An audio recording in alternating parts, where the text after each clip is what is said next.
Praise the Lord. கர்த்தருக்கு ஸ்தோத்திரம். The cross, the title has two meanings. சிலுவை என்கிற இந்த தலைப்பு இரண்டு அர்த்தங்களை உடையதாய் இருக்கிறது.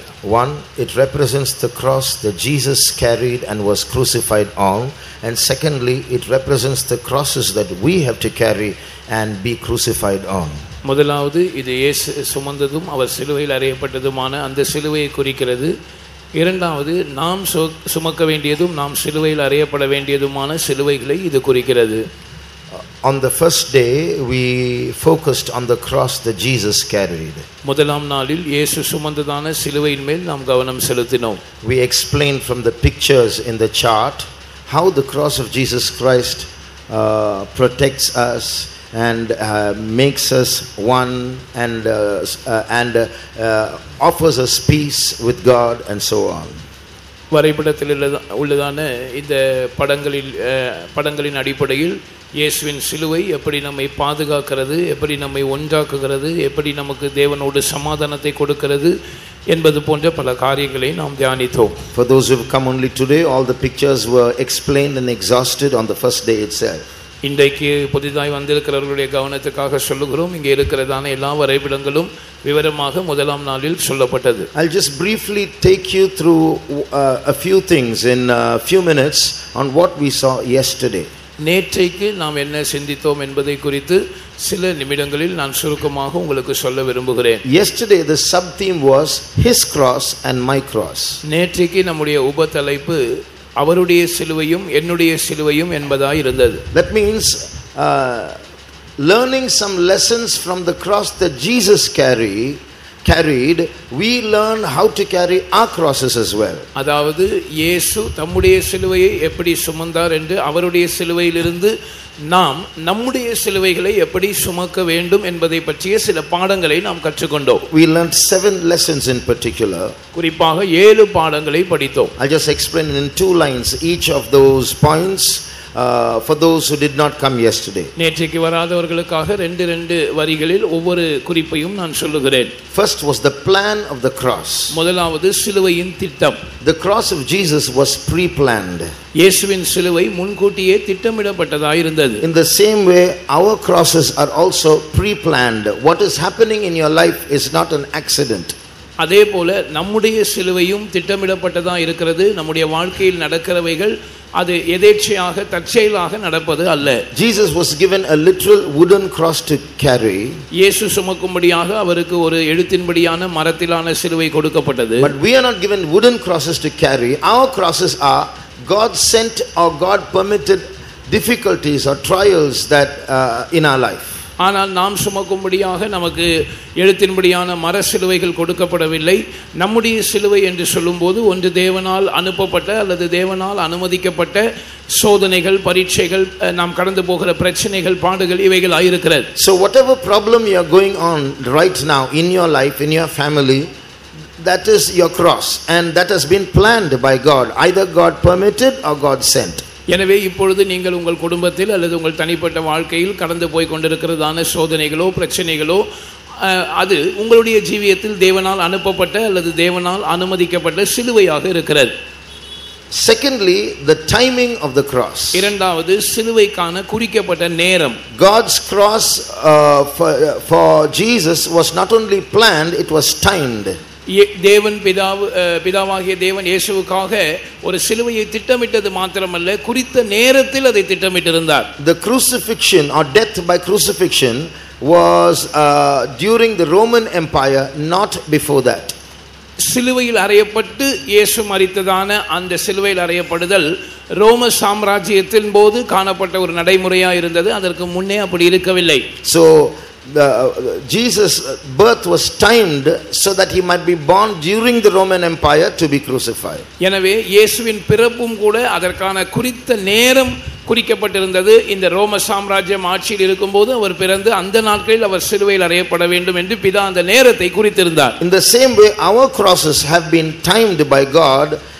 Your difficulty and my difficulty have come into our lives at the right time. அதே போல நம்முடைய சிலுவைகளும் தேவனால் குறித்த நேரத்தில் அது திட்டமிடப்பட்டிருக்கிறது. நானும் நீங்களும் சந்திக்கிறதான பிரச்சனைகளும் கஷ்டங்களும் தேவனால் சரியான நேரத்தில் நமக்கு கொடுக்கப்பட்டிருக்கிறது. Why does God allow this cross in our lives? Why can't he just allow us to be happy? ஏன் தேவன் இந்த சிலுவையை நம்முடைய வாழ்க்கையில் அனுமதிக்க வேண்டும்? நாம் சந்தோஷமாக இருக்கும்படி அவர் ஏன் நம்மை அப்படியே விட்டுவிடக் கூடாது? So as we saw yesterday, we are all fallen people, and as we are, we can't go anywhere near heaven. நாம் நேற்றைக்கு பார்த்தது போல நாம் விழுந்து போன மனுஷர்களாக இருக்கிறோம். நாம் இருக்கிற வண்ணமாக பரலோகத்தின் பக்கத்தில் கூட நம்மால் போக முடியாது. So the cross has been designed and given to us so that we might become worthy and beautified for heaven.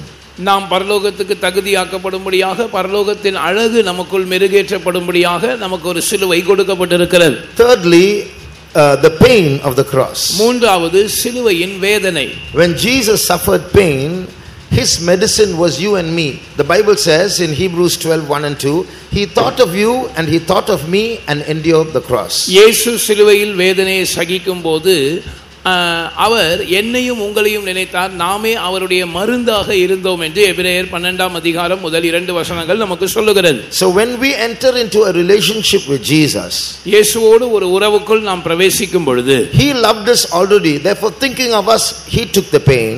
அவர் நம்மை ஏற்கனவே நேசித்தபடியினால் நம்மை நினைத்து அவர் அந்த வேதனையை சகித்தார். When we fall in love with him, we think of him when we go through pain. The next verse, Hebrews 12:3 says, நாம் அவரோடு காதல் வயப்படும் போது, நாம் வேதனைகளினூடாய் கடந்து போகும்போது நாமும் அவரை பற்றி நினைக்கக்கூடியவர்களாய் மாறுகிறோம் என்று எபிரேயர் 12:3 நமக்கு சொல்லுகிறது. Fourthly, the horror of the cross.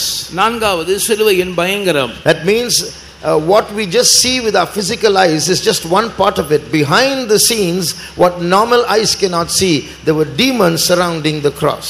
அதாவது இயேசு சிலுவையை சகித்தாரே, நாம் எழுத்தின்படியான கண்களால் காணக்கூடியதெல்லாம் அந்த சரீரத்தில் அவர் எதிர்கொண்ட வேதனை மாத்திரம்தான். ஆனால் அந்த சிலுவைக்கு ஒரு பயங்கரம் இருந்தது. அதரிசனமான உலகில், ஆவி மண்டலத்தில் பயங்கரமான காரியங்கள் சம்பவித்துக் கொண்டிருந்தது. அது நமக்கு கண்ணுக்கு புலப்படுவதில்லை. There were demons surrounding the cross. அந்த சிலுவையை சுற்றி பிசாசுகள் நின்று கொண்டிருந்தன. In the same way, when we carry our crosses, there are demons that are trying to influence us, tell lies to us, manipulate us and take us away from God. அதே போல நாம் நம்முடைய சிலுவையை சுமக்கும் போதும் நம்மை சுற்றி பிசாசுகள் நின்று கொண்டிருக்கிறது. அது நமக்குள்ளே எதிர்மறையான ஒரு தாக்கத்தை உண்டு பண்ண, நம்மை மோசம் போக்கி திசை திருப்ப, நம்மை தேவனை விட்டு தூரம் கொண்டு போக, நம்மிடத்தில் பொய் சொல்ல அவைகள் முற்படுகிறது. But when Jesus faced the horror of the cross, he went into that battlefield and spoiled the principalities and powers and made a show of them openly, triumphing over them in it. The same Jesus will be with us when we carry our crosses and face the horror of the cross, to spoil those demons that are fighting against our lives. இயேசு தம்முடைய சிலுவையை சுமந்து அந்த யுத்த களத்தில் இருந்தபோது அவர் யுத்த களத்துக்குள் தைரியமாக சென்று அந்த பயங்கரத்தை பொருட்படுத்தாமல் துரைத்தலங்கள் அதிகாரங்களை உரிந்து கொண்டு அவைகளை வெளியரங்க கோலமாக்கி சிலுவையில் அவைகளின் மேல் வெற்றி சிறந்தார். அதே போல நாம் நம்முடைய சிலுவைகளை சுமக்கும் போது அந்த பயங்கரத்தை கண்டு நாம் பேதலிக்காமல் இருக்கும்படியாக அவர் நம்மோடு கூட, நாம் இந்த ஆவிகளை எதிர்த்து நல்ல முறையிலே போராட நமக்கு உதவி செய்யும்படியாக நம்மோடு இருக்கிறார். Fifthly, the power of the cross. ஐந்தாவதாக சிலுவையின் வல்லமை. The preaching of the cross is foolishness, is stupidity for those who don't believe, for those who don't understand, for those who are not saved, for those who are going to perish. But for us who believe, it's the power of God. விசுவாசியாதவர்களுக்கு, சிலுவையை புரிந்து கொள்ளாதவர்களுக்கு, ரட்சிக்கப்படாதவர்களுக்கு, அழிந்து கெட்டு போகிறவர்களுக்கு சிலுவையை பற்றிய உபதேசம் பைத்தியமா இருக்கிறது. ஆனால் ரட்சிக்கப்படுகிற நமக்கோ அது தேவ பலனா இருக்கிறது. In the same way, we should not look at the cross as a burden on our shoulders. When we carry our crosses well, it also expresses the power of God. எனவே நம்முடைய சிலுவையை நம்முடைய தோளின் மேல் இருக்கிற ஒரு பாரமாக மாத்திரமே நாம் காணக்கூடாது. நம்முடைய சிலுவையை நல்ல விதத்தில் சுமக்கும் போது நம்முடைய வாழ்க்கையில் தேவனுடைய மகிமை வெளிப்படுவதற்கு, அது தேவனுடைய வல்லமை வெளிப்படுவதற்கு அது ஏதுவாய் மாறுகிறது. Sixthly, the glory of the cross. ஆறாவது சிலுவையின் மகிமை. The cross is something evil. சிலுவை என்று சொல்லும்போது அது ஒரு தீமை. It is an evil from the Roman Empire. அது ரோம சாம்ராஜ்யத்தினால் விளைவிக்கப்பட்ட ஒரு தீமை. But Jesus and God the Father took advantage of this evil of the cross to bring out the greatest good ever possible.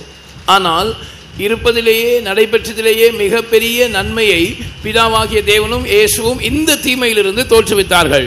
Jesus could have expressed his love in many ordinary ways, but he took advantage of this evil of the cross to express his love in the best way possible. மற்ற பல சாதாரணமான விதங்களில் இயேசு தம்முடைய அன்பை நமக்கு வெளிப்படுத்தி இருக்க கூடும். ஆனால் மிக சிறந்த விதத்தில் இயேசு தம்முடைய அன்பை நமக்கு வெளிப்படுத்தும்படியாக இந்த சிலுவையை அவர் தெரிந்து கொண்டார். Just like God the Father and Jesus his son took advantage of the evil of the cross and turned it into glory. எப்படி பிதாவாகிய தேவனும் கர்த்தராகிய இயேசுவும் இந்த சிலுவையின் அந்த தீமையை சாதகமாக பயன்படுத்திக் கொண்டு அந்த தீமையை மகிமையாக மாற்றினாரோ, in the same way, if we cooperate with God, we can turn the evils of our life into glory. அதேபோல நாம் தேவனோடு ஒத்துழைக்கும் பட்சத்தில் நம்முடைய வாழ்க்கையில் இருக்கிற தீமைகளை மகிமையாக மாற்றுவதற்கு ஏது உண்டு. The sufferings of this present time are not worthy to be compared with the glory that shall be revealed in us. இக்கால பாடுகள் இனி நம்மிடத்தில் வெளிப்படும் மகிமைக்கு ஒப்பிடத்தக்கவை அல்ல என்று எண்ணுகிறேன். The suffering that is we are going through, which is but for a moment, worketh for us a far more and exceeding an eternal weight of glory. நாம் இப்பொழுது கடந்து போகிறதான ஒரு க்ஷணம் மாத்திரமே இருக்கிறதான இந்த பாடுகள் இது நமக்கு சாதகமாக செயல்படுகிறது, மிகவும் அதிகமான நித்திய கன மகிமையை நமக்கு உண்டாக்குகிறது. The Bible does not exaggerate. வேதம் எதையும் மிகைப்படுத்தி பேசுவது இல்லை. The Bible does not exaggerate. If you look at the number of adjectives that are presented there in 2 Corinthians chapter 4 and verse 17, இரண்டாம் கொரிந்தியர் 4ஆம் அதிகாரம் 17ஆம் வசனத்தில் சொல்லப்பட்டதான அந்த வார்த்தைகளின் தொகையை நீங்கள் பார்க்கும்போது, the light affliction which is but for a moment, அதி சீக்கிரத்தில் நீங்கும் அல்லது ஒரு க்ஷணப்பொழுதில் நீங்கும் லேசான உபத்திரவம், worketh for us not just glory but weight of glory. Not just weight of glory but eternal weight of glory. Not just eternal weight of glory but exceeding an eternal weight of glory. Not just exceeding an eternal weight of glory but more exceeding eternal great weight of glory. Not just more exceeding eternal weight of glory but far more and exceeding eternal. Look at the number of adjectives that are added to that one word glory to describe that glory. இந்த வசனத்தை நீங்கள் பார்க்கும்போது அதி சீக்கிரத்தில் நீங்கும் லேசான நம்முடைய உபத்திரவம் நமக்கு வெறும் மகிமையை உண்டாக்குவதில்லை, கன மகிமையை உண்டாக்குகிறது. கன மகிமையை மாத்திரம் உண்டாக்கவில்லை, நித்திய கன மகிமையை உண்டாக்குகிறது. நித்திய கனமகிமை மாத்திரம் உண்டாக்கவில்லை, அதிகமான நித்திய கனமகிமையை உண்டாக்குகிறது. அதிகமான நித்திய கனமகிமை மாத்திரமல்ல, மிகவும் அதிகமான நித்திய கனமகிமையை உண்டாக்குகிறது. ஆங்கிலத்தில் இன்னும் ஒரு வார்த்தை கூடுதலாக சொல்லப்பட்டிருக்கிறது, மிகவும் அதிகமான, சொல்வதற்கு அதிகமான நித்திய கனமகிமை உண்டாக்குகிறது. இந்த மகிமை என்ற வார்த்தைக்கு கூடுதலாக எத்தனை சொற்கள் சேர்க்கப்பட்டிருக்கிறது வேதத்தில் என்பதை நீங்கள் கவனியுங்கள். The glory that God is going to give for carrying our crosses so well is so great that when we go there and look back, our crosses will seem small. தேவன் நம்முடைய சிலுவைக்கு பதிலாக நமக்கு வைத்திருக்கிறதான அந்த மகிமை அது எவ்வளவு பெரிதா இருக்கிறது என்றால், நாம் நித்தியத்துக்கு போய் அந்த மகிமையை பார்க்கும்போது திரும்பி நம்முடைய சிலுவையை பார்த்தால் அந்த சிலுவை மிகவும் சிறியதாக தெரியும். Now we are crying because of our crosses. இப்பொழுது நம்முடைய சிலுவைகளின் நிமித்தம் நாம் அழுது கொண்டிருக்கிறோம். Now we want to come out of our difficulties as soon as possible. இப்பொழுது நம்முடைய பிரச்சனைகள் கஷ்டங்களை விட்டு எவ்வளவு சீக்கிரம் முடியுமோ நாம் வெளியே வர முற்படுகிறோம். But when we carry our crosses the right way, understanding these points carefully, then we will carry it well, because it's not just a burden on our shoulders. We are earning glory as we carry our crosses. ஆனால் இந்த குறிப்புகளை சரியான விதத்தில் விளங்கி கொண்டு நம்முடைய சிலுவையை நாம் சரியான முறையில் சுமக்க கற்றுக்கொள்வோம் என்று சொன்னால், அது வெறும் நம்முடைய முதுகில் இருக்கிற ஒரு பார சுமை அல்ல, அது நமக்கு மகிமையா இருக்கிறது. அந்த மகிமையை தான் நாம் சிலுவையின் வடிவில் சுமக்கிறோம் என்பதை நாம் புரிந்து கொள்வோம். Seventhly, we saw the meditation of the cross. ஏழாவது சிலுவையின் தியானம் என்பதை நாம் கவனித்தோம். That is from Leviticus chapter 6 and verses 10 and 11. லேவியராகமம் 6ஆம் அதிகாரம் 10, 11 ஆகிய வசனங்களில் இருந்து நாம் அதை பார்த்தோம். We saw about the whole burnt offering. சர்வாங்க தகன பலியை குறித்து நாம் படித்தோம். The priest had to take ashes and take it from the altar, and he wouldn't take it directly to a clean place, but he would put it down beside the altar, go and change his clothes, then come back and take those ashes and then take it to a clean place. இந்த சர்வாங்க தகன பலிக்கான அந்த பலிமிருகம் தகனிக்கப்பட்ட பிற்பாடு ஆசாரியன் அந்த சாம்பலை எடுத்து பலிபீடத்தின் பக்கத்திலே ஒரு இடத்திலே கொட்டி வைத்துவிட்டு நேரடியாக அதை பாளையத்துக்கு புறம்பே சுத்தமான ஒரு இடத்துக்கு அவன் கொண்டு போகிறதில்லை. மாறாக அவன் போய் தன்னுடைய வஸ்திரங்களை மாற்றிவிட்டு மறுபடியுமாக வந்து இந்த சாம்பலை எடுத்து சுத்தமான இடத்துக்கு கொண்டு போகிறான். So in that interim period, those few minutes where the priest goes to change his clothes, the man who offered the burnt offering and the ashes are alone. இந்த இடைப்பட்ட காலத்தில், அதாவது பலிபீடத்துக்கு பக்கத்திலே அந்த சாம்பலை கொட்டி வைத்துவிட்டு ஆசாரியன் தன்னுடைய வஸ்திரங்களை மாற்ற போகிற அந்த நேரத்திலே பலி மிருகத்தை கொண்டு வந்ததான அந்த மனிதனும் அந்த சாம்பலும் தனியாக காணப்படுகிறது. The ashes communicate something to the offerer of the sacrifice. அந்த பலியை செலுத்துகிறவனிடத்தில் இந்த சாம்பல் எதையோ ஒன்றை பேசுகிறது போல இருக்கிறது. The ashes tells him, think. இந்த சாம்பல் அவனை பார்த்து சொல்லுகிறது, நீ யோசி. Just a few minutes ago I was an animal alive and you brought me here. சில நிமிடங்களுக்கு முன்னதாக நான் உயிருள்ள ஒரு மிருகமாய் இருந்தேன், நீதான் என்னை இங்கே கொண்டு வந்தாய். Now I am dead, a complete sacrifice. I've become ashes. இப்பொழுது நான் மரித்து விட்டேன், நான் முழுமையான ஒரு பலியாய் மாறிவிட்டேன், நான் இப்பொழுது சாம்பலாக மாறிவிட்டேன். Think, it is you who should have been here, but I became ashes for your sake. நீ யோசி, நீதான் இங்கே இருந்திருக்க வேண்டும், ஆனால் உன் சார்பாக நான் இப்பொழுது சாம்பலாக மாறிவிட்டேன். Think, it is you who did the wrong, but I have become ashes for you. நீ யோசி, நீ தான் தவறிழைத்தாய், ஆனால் உன் நிமித்தமாக நான் சாம்பலாக மாறி இருக்கிறேன். So the ashes are communicating to the offerer of the sacrifice and sets him thinking. எனவே இந்த சாம்பல் பலி மிருகத்தை கொண்டு வந்தவனிடத்தில் பேசுகிறது, அவனை சிந்திக்க வைக்கிறது.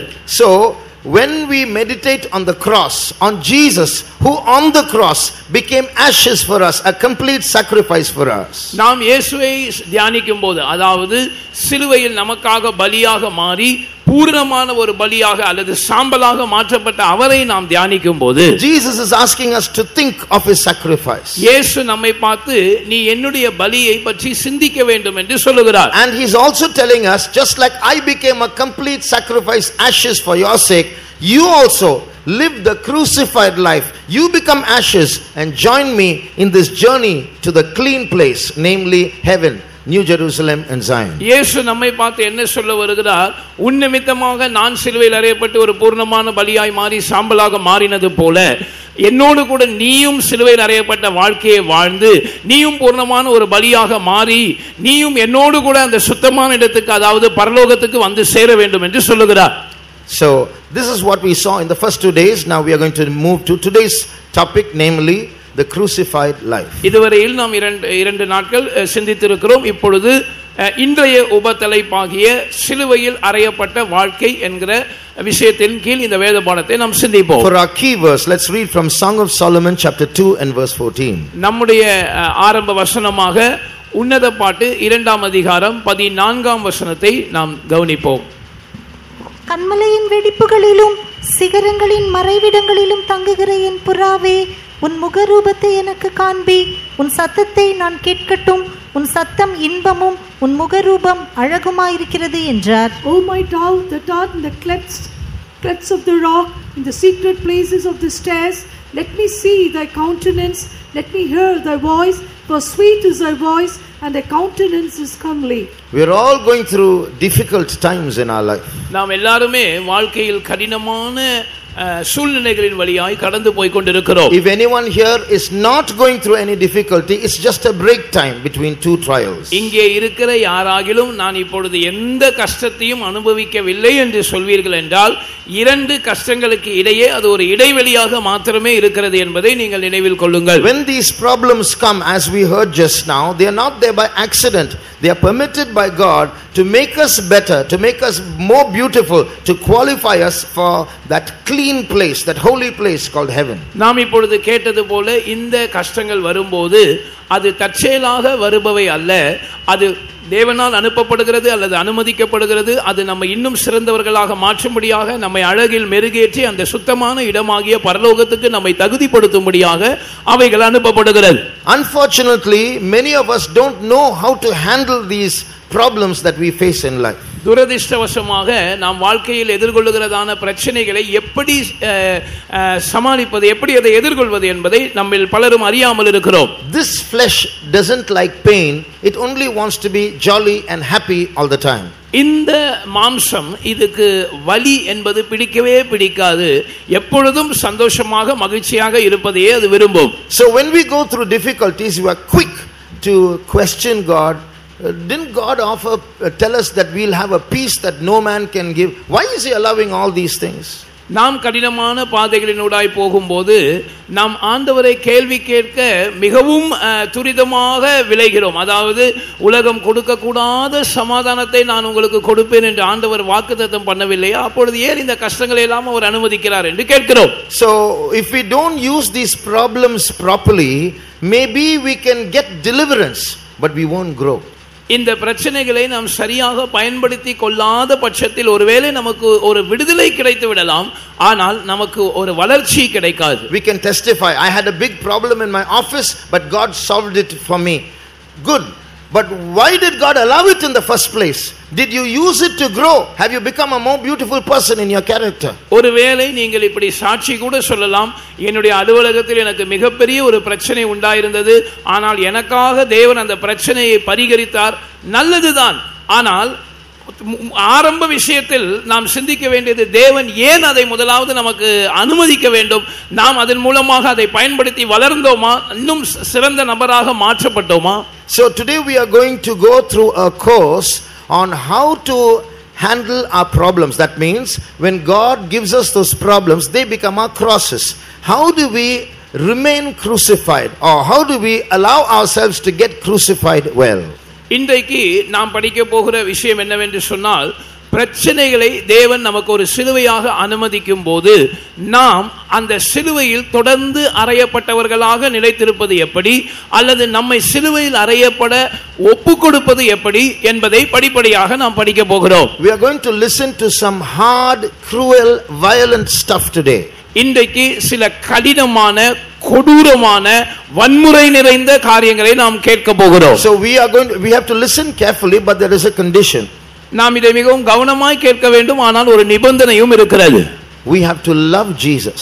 நாம் இயேசுவை நேசிக்க வேண்டும். If we don't love Jesus, we can walk away like some of the disciples in Jesus' time walked away saying, this is a hard saying, who can hear all this? நாம் இயேசுவை நேசிக்காவிட்டால், இயேசுவின் காலத்தில் சில சீஷர்கள் இது கடினமான உபதேசம், யார் இதை கேட்க கூடும் என்று சொல்லி அது முதற்கொண்டு அவரோடு நடவாமல் அவரை விட்டு பின்வாங்கி போனது போல, நாமும் கூட இயேசுவை நேசிக்காவிட்டால் அவரை விட்டு பின்வாங்கி போகக்கூடிய ஒரு அபாயம் உண்டு.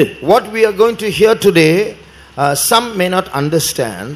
இன்றைக்கு நாம் கேட்க போகிற காரியம் சிலருக்கு புரியாது, some may not like, சிலருக்கு பிடிக்காது, some may agree but not accept. சிலர் அதை ஒத்துக்கொள்ள கூடும், ஆனால் ஏற்றுக்கொள்ளாமல் இருப்பார்கள். But the bride of Christ will want it, will like it. ஆனால் கிறிஸ்துவின் மணவாட்டிக்கு இது பிடிக்கும், அவள் இதை விரும்பி ஏற்றுக்கொள்வாள். So today we are going to learn how to be crucified with Christ. இன்றைக்கு இயேசுவோடு கூட எப்படி சிலுவையில் அறையப்படுவது என்பதை நாம் படிக்க போகிறோம். As I told you a little while ago, our first instinct is to flee from pain.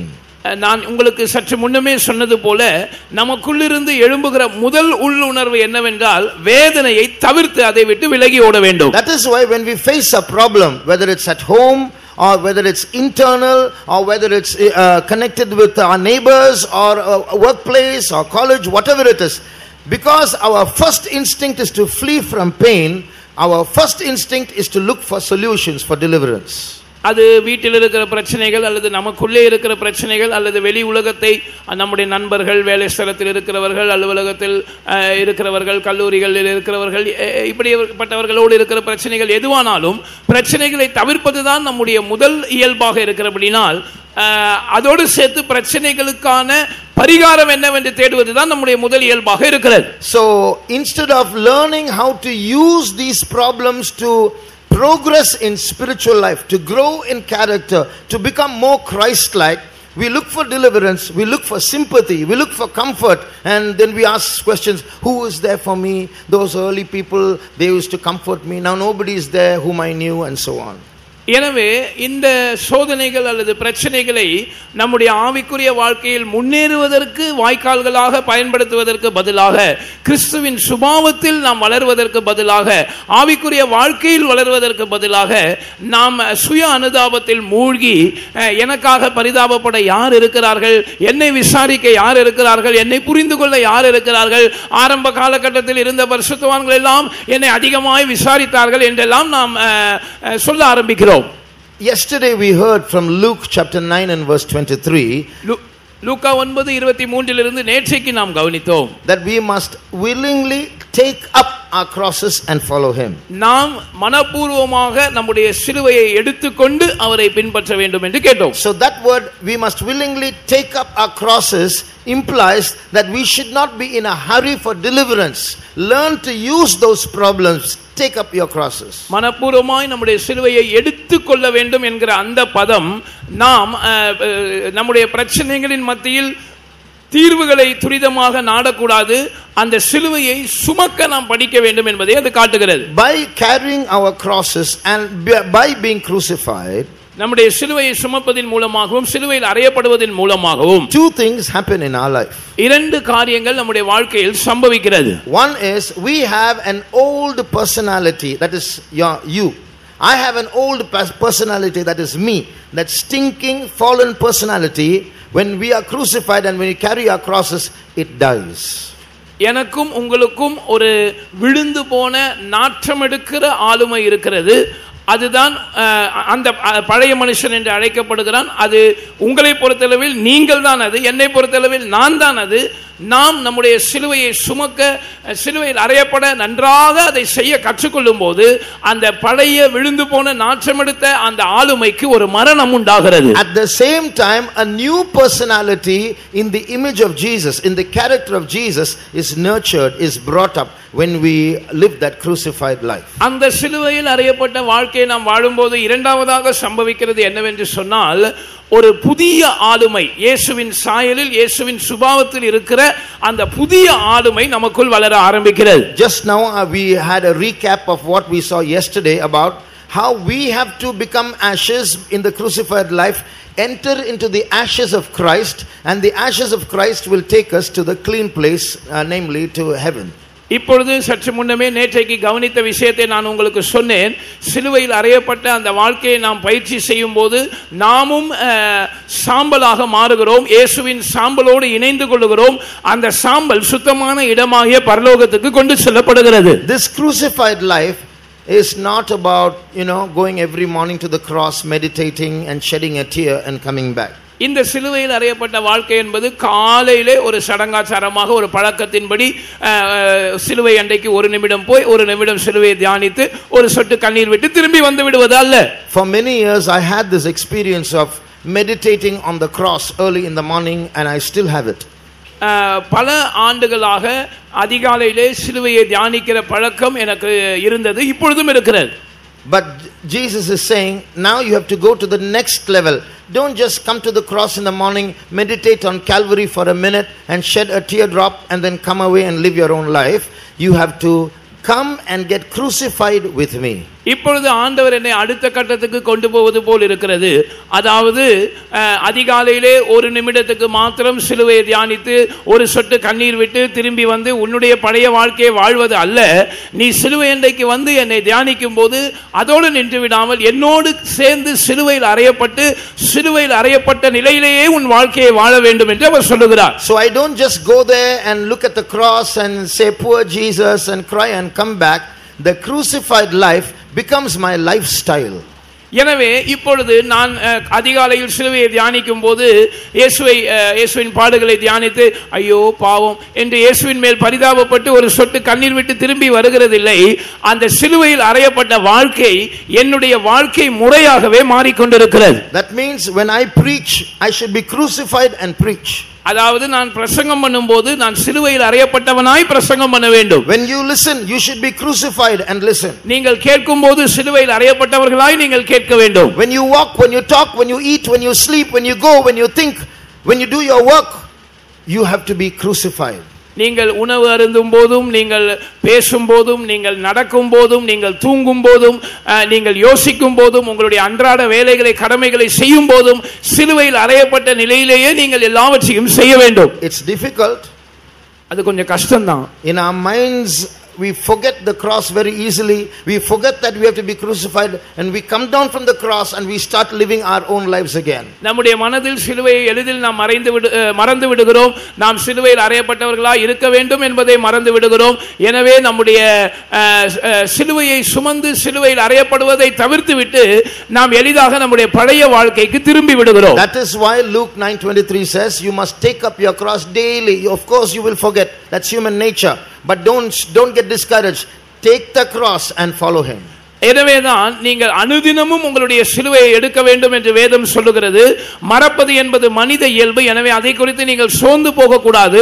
நீங்கள் இதை தொடர்ந்து ஒரு அபியாசமாக ஒவ்வொரு நாளும் சிலுவையை எடுத்து அல்லது சிலுவையில் அறையப்பட்டவர்களாய் அவரை பின்பற்ற அதை ஒரு பழக்கமாக அதை மாற்ற வேண்டும். Take up your cross, get crucified, follow him till you die, till that old stinking fallen personality dies.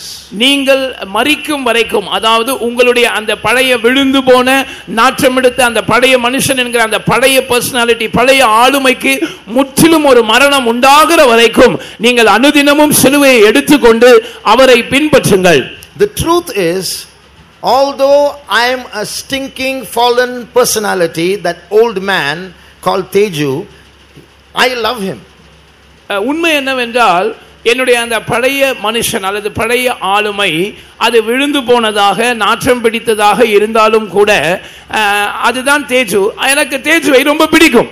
And of course we should love ourselves. The Bible permits that. That's what the Bible says, love your neighbor as you love yourself. That means you can love yourself, but there's a limit to that. ஒரு அர்த்தத்தில் நாம் நம்மை நேசிக்க வேண்டும். வேதமும் அதுக்கு அனுமதி கொடுக்கிறது. உன்னிடத்தில் நீ அன்பு கூறுவது போல பிறனிடத்தில் அன்பு கூறுவாயாக என்று சொல்லப்பட்டிருக்கிறது.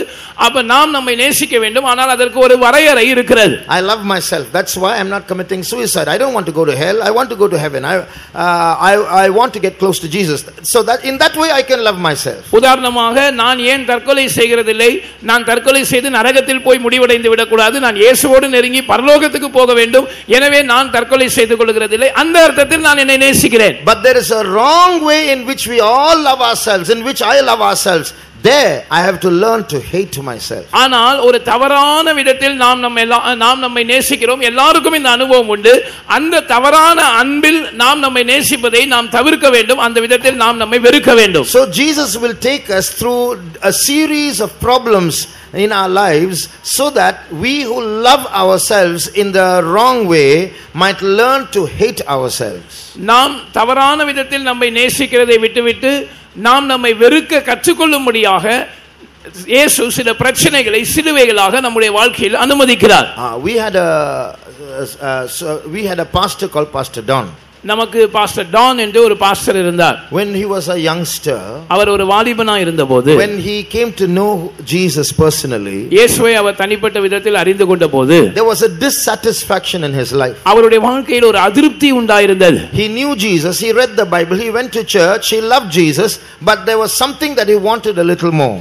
அவர் இயேசுவை நேசித்தார், வேதத்தை வாசித்தார், சபைகளுக்கு போனார், ஆவிக்குரிய வாழ்க்கை வாழ்ந்தார். ஆனால் அவருக்குள் ஒரு அதிருப்தி, இன்னும் ஏதோ ஒன்று கூடுதலாக அவருக்கு தேவைப்படுவது போல இருந்தது. One day he was lying on his bed and reading the Bible. ஒரு நாள் அவர் தன்னுடைய படுக்கையில் வேதத்தை வாசித்துக் கொண்டிருந்தார். And when he came to Philippians chapter 3 and verse 10, பிலிப்பியர் 3ஆம் அதிகாரம் 10ஆம் வசனத்துக்கு அவர் வந்தபோது, he read these lines. இந்த வார்த்தைகளை, இந்த வரிகளை அவர் வாசித்தார். I must know him and the power of his resurrection and the fellowship of his sufferings. இப்படி நான் அவரையும் அவருடைய உயிர்த்தெழுதலின் வல்லமையையும் அவருடைய பாடுகளின் ஐக்கியத்தையும் அறிய வேண்டும். When he read that line, I must know the fellowship of his sufferings, he was lying down and reading the Bible. He suddenly sat up in bed and said, this is what I'm looking for.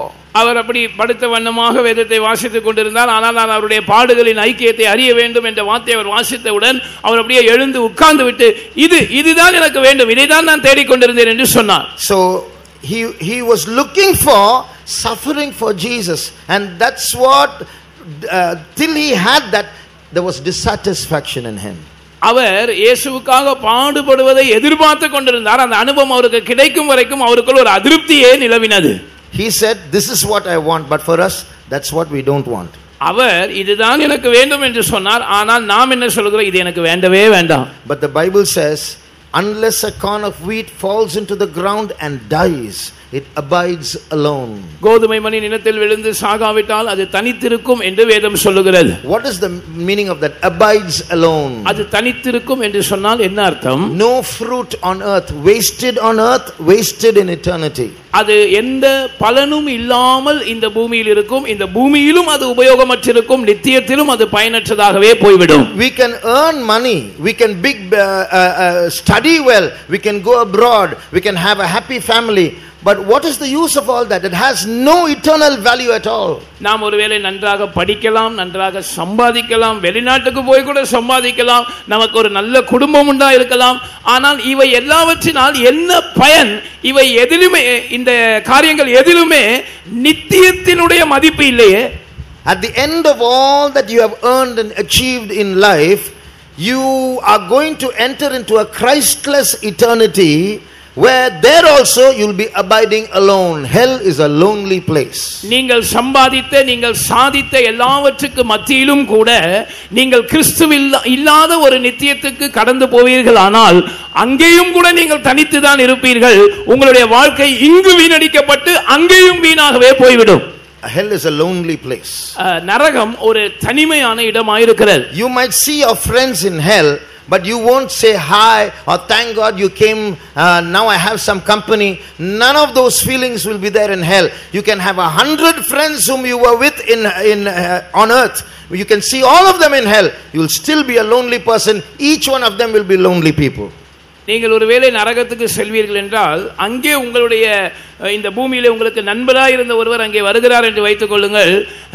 பரவாயில்ல, நீங்க வந்தது எனக்கு கொஞ்சம் ஆறுதலா இருக்கு, ஒரு துணையாவது கிடைச்சது என்று நம்ம அங்க சொல்ல முடியாது. ஒருவேளை இங்கே உங்களுக்கு அறிமுகமான ஒரு 100 பேர் உங்களோடு நரகத்தில் வந்தாலும் அந்த 100 பேரும் உங்களுக்கு ஒரு ஆறுதலாக துணையாக இருக்க முடியாது. அந்த 100 பேரும் தனித்தனியாக தான் இருப்பார்கள். நரகம் அவ்வளவு தனிமை உள்ள ஒரு இடமாக இருக்கிறது. So in order that we might not end up in that wrong lonely place where we abide alone, let's learn how to die.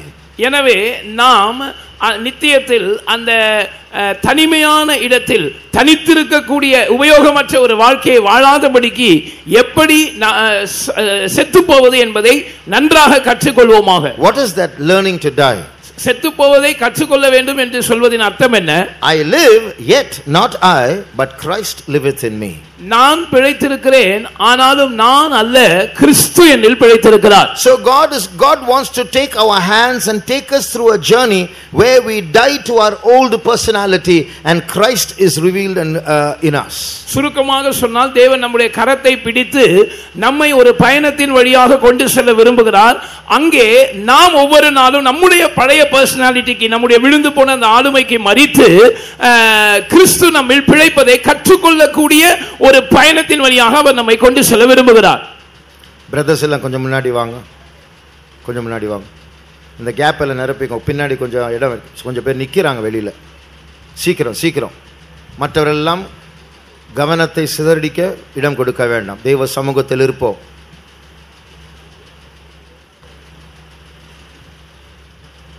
Now, sometimes when your mobile or your two-wheeler or your mixie is malfunctioning and you take it to give it to the person to repair, they will say, sir, the problem is major. It's better you buy a new one than repair this.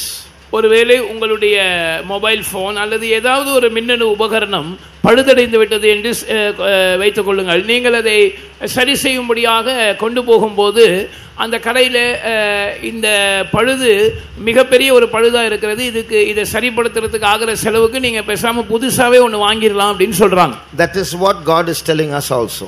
இதுதான் தேவன் நமக்கும் சொல்றார். Your old man, my old man cannot be repaired. It is beyond repair. Better replace it. Kill it and get a new man in the image of Jesus.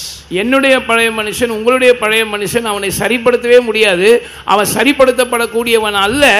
அவனுக்கு அதிக சேதம் உண்டாகிவிட்டது. எனவே அவனை replace தான் பண்ணணும். அதாவது அவனை சாகடிக்க கற்றுக்கொண்டு புதிய மனுஷனாகிய கிறிஸ்து நமக்குள் எப்படி வளர வேண்டும் என்பதை நாம் கற்றுக்கொள்ள வேண்டும். As I told you yesterday, I have an old man in me. That is my old personality, and his name is Teju.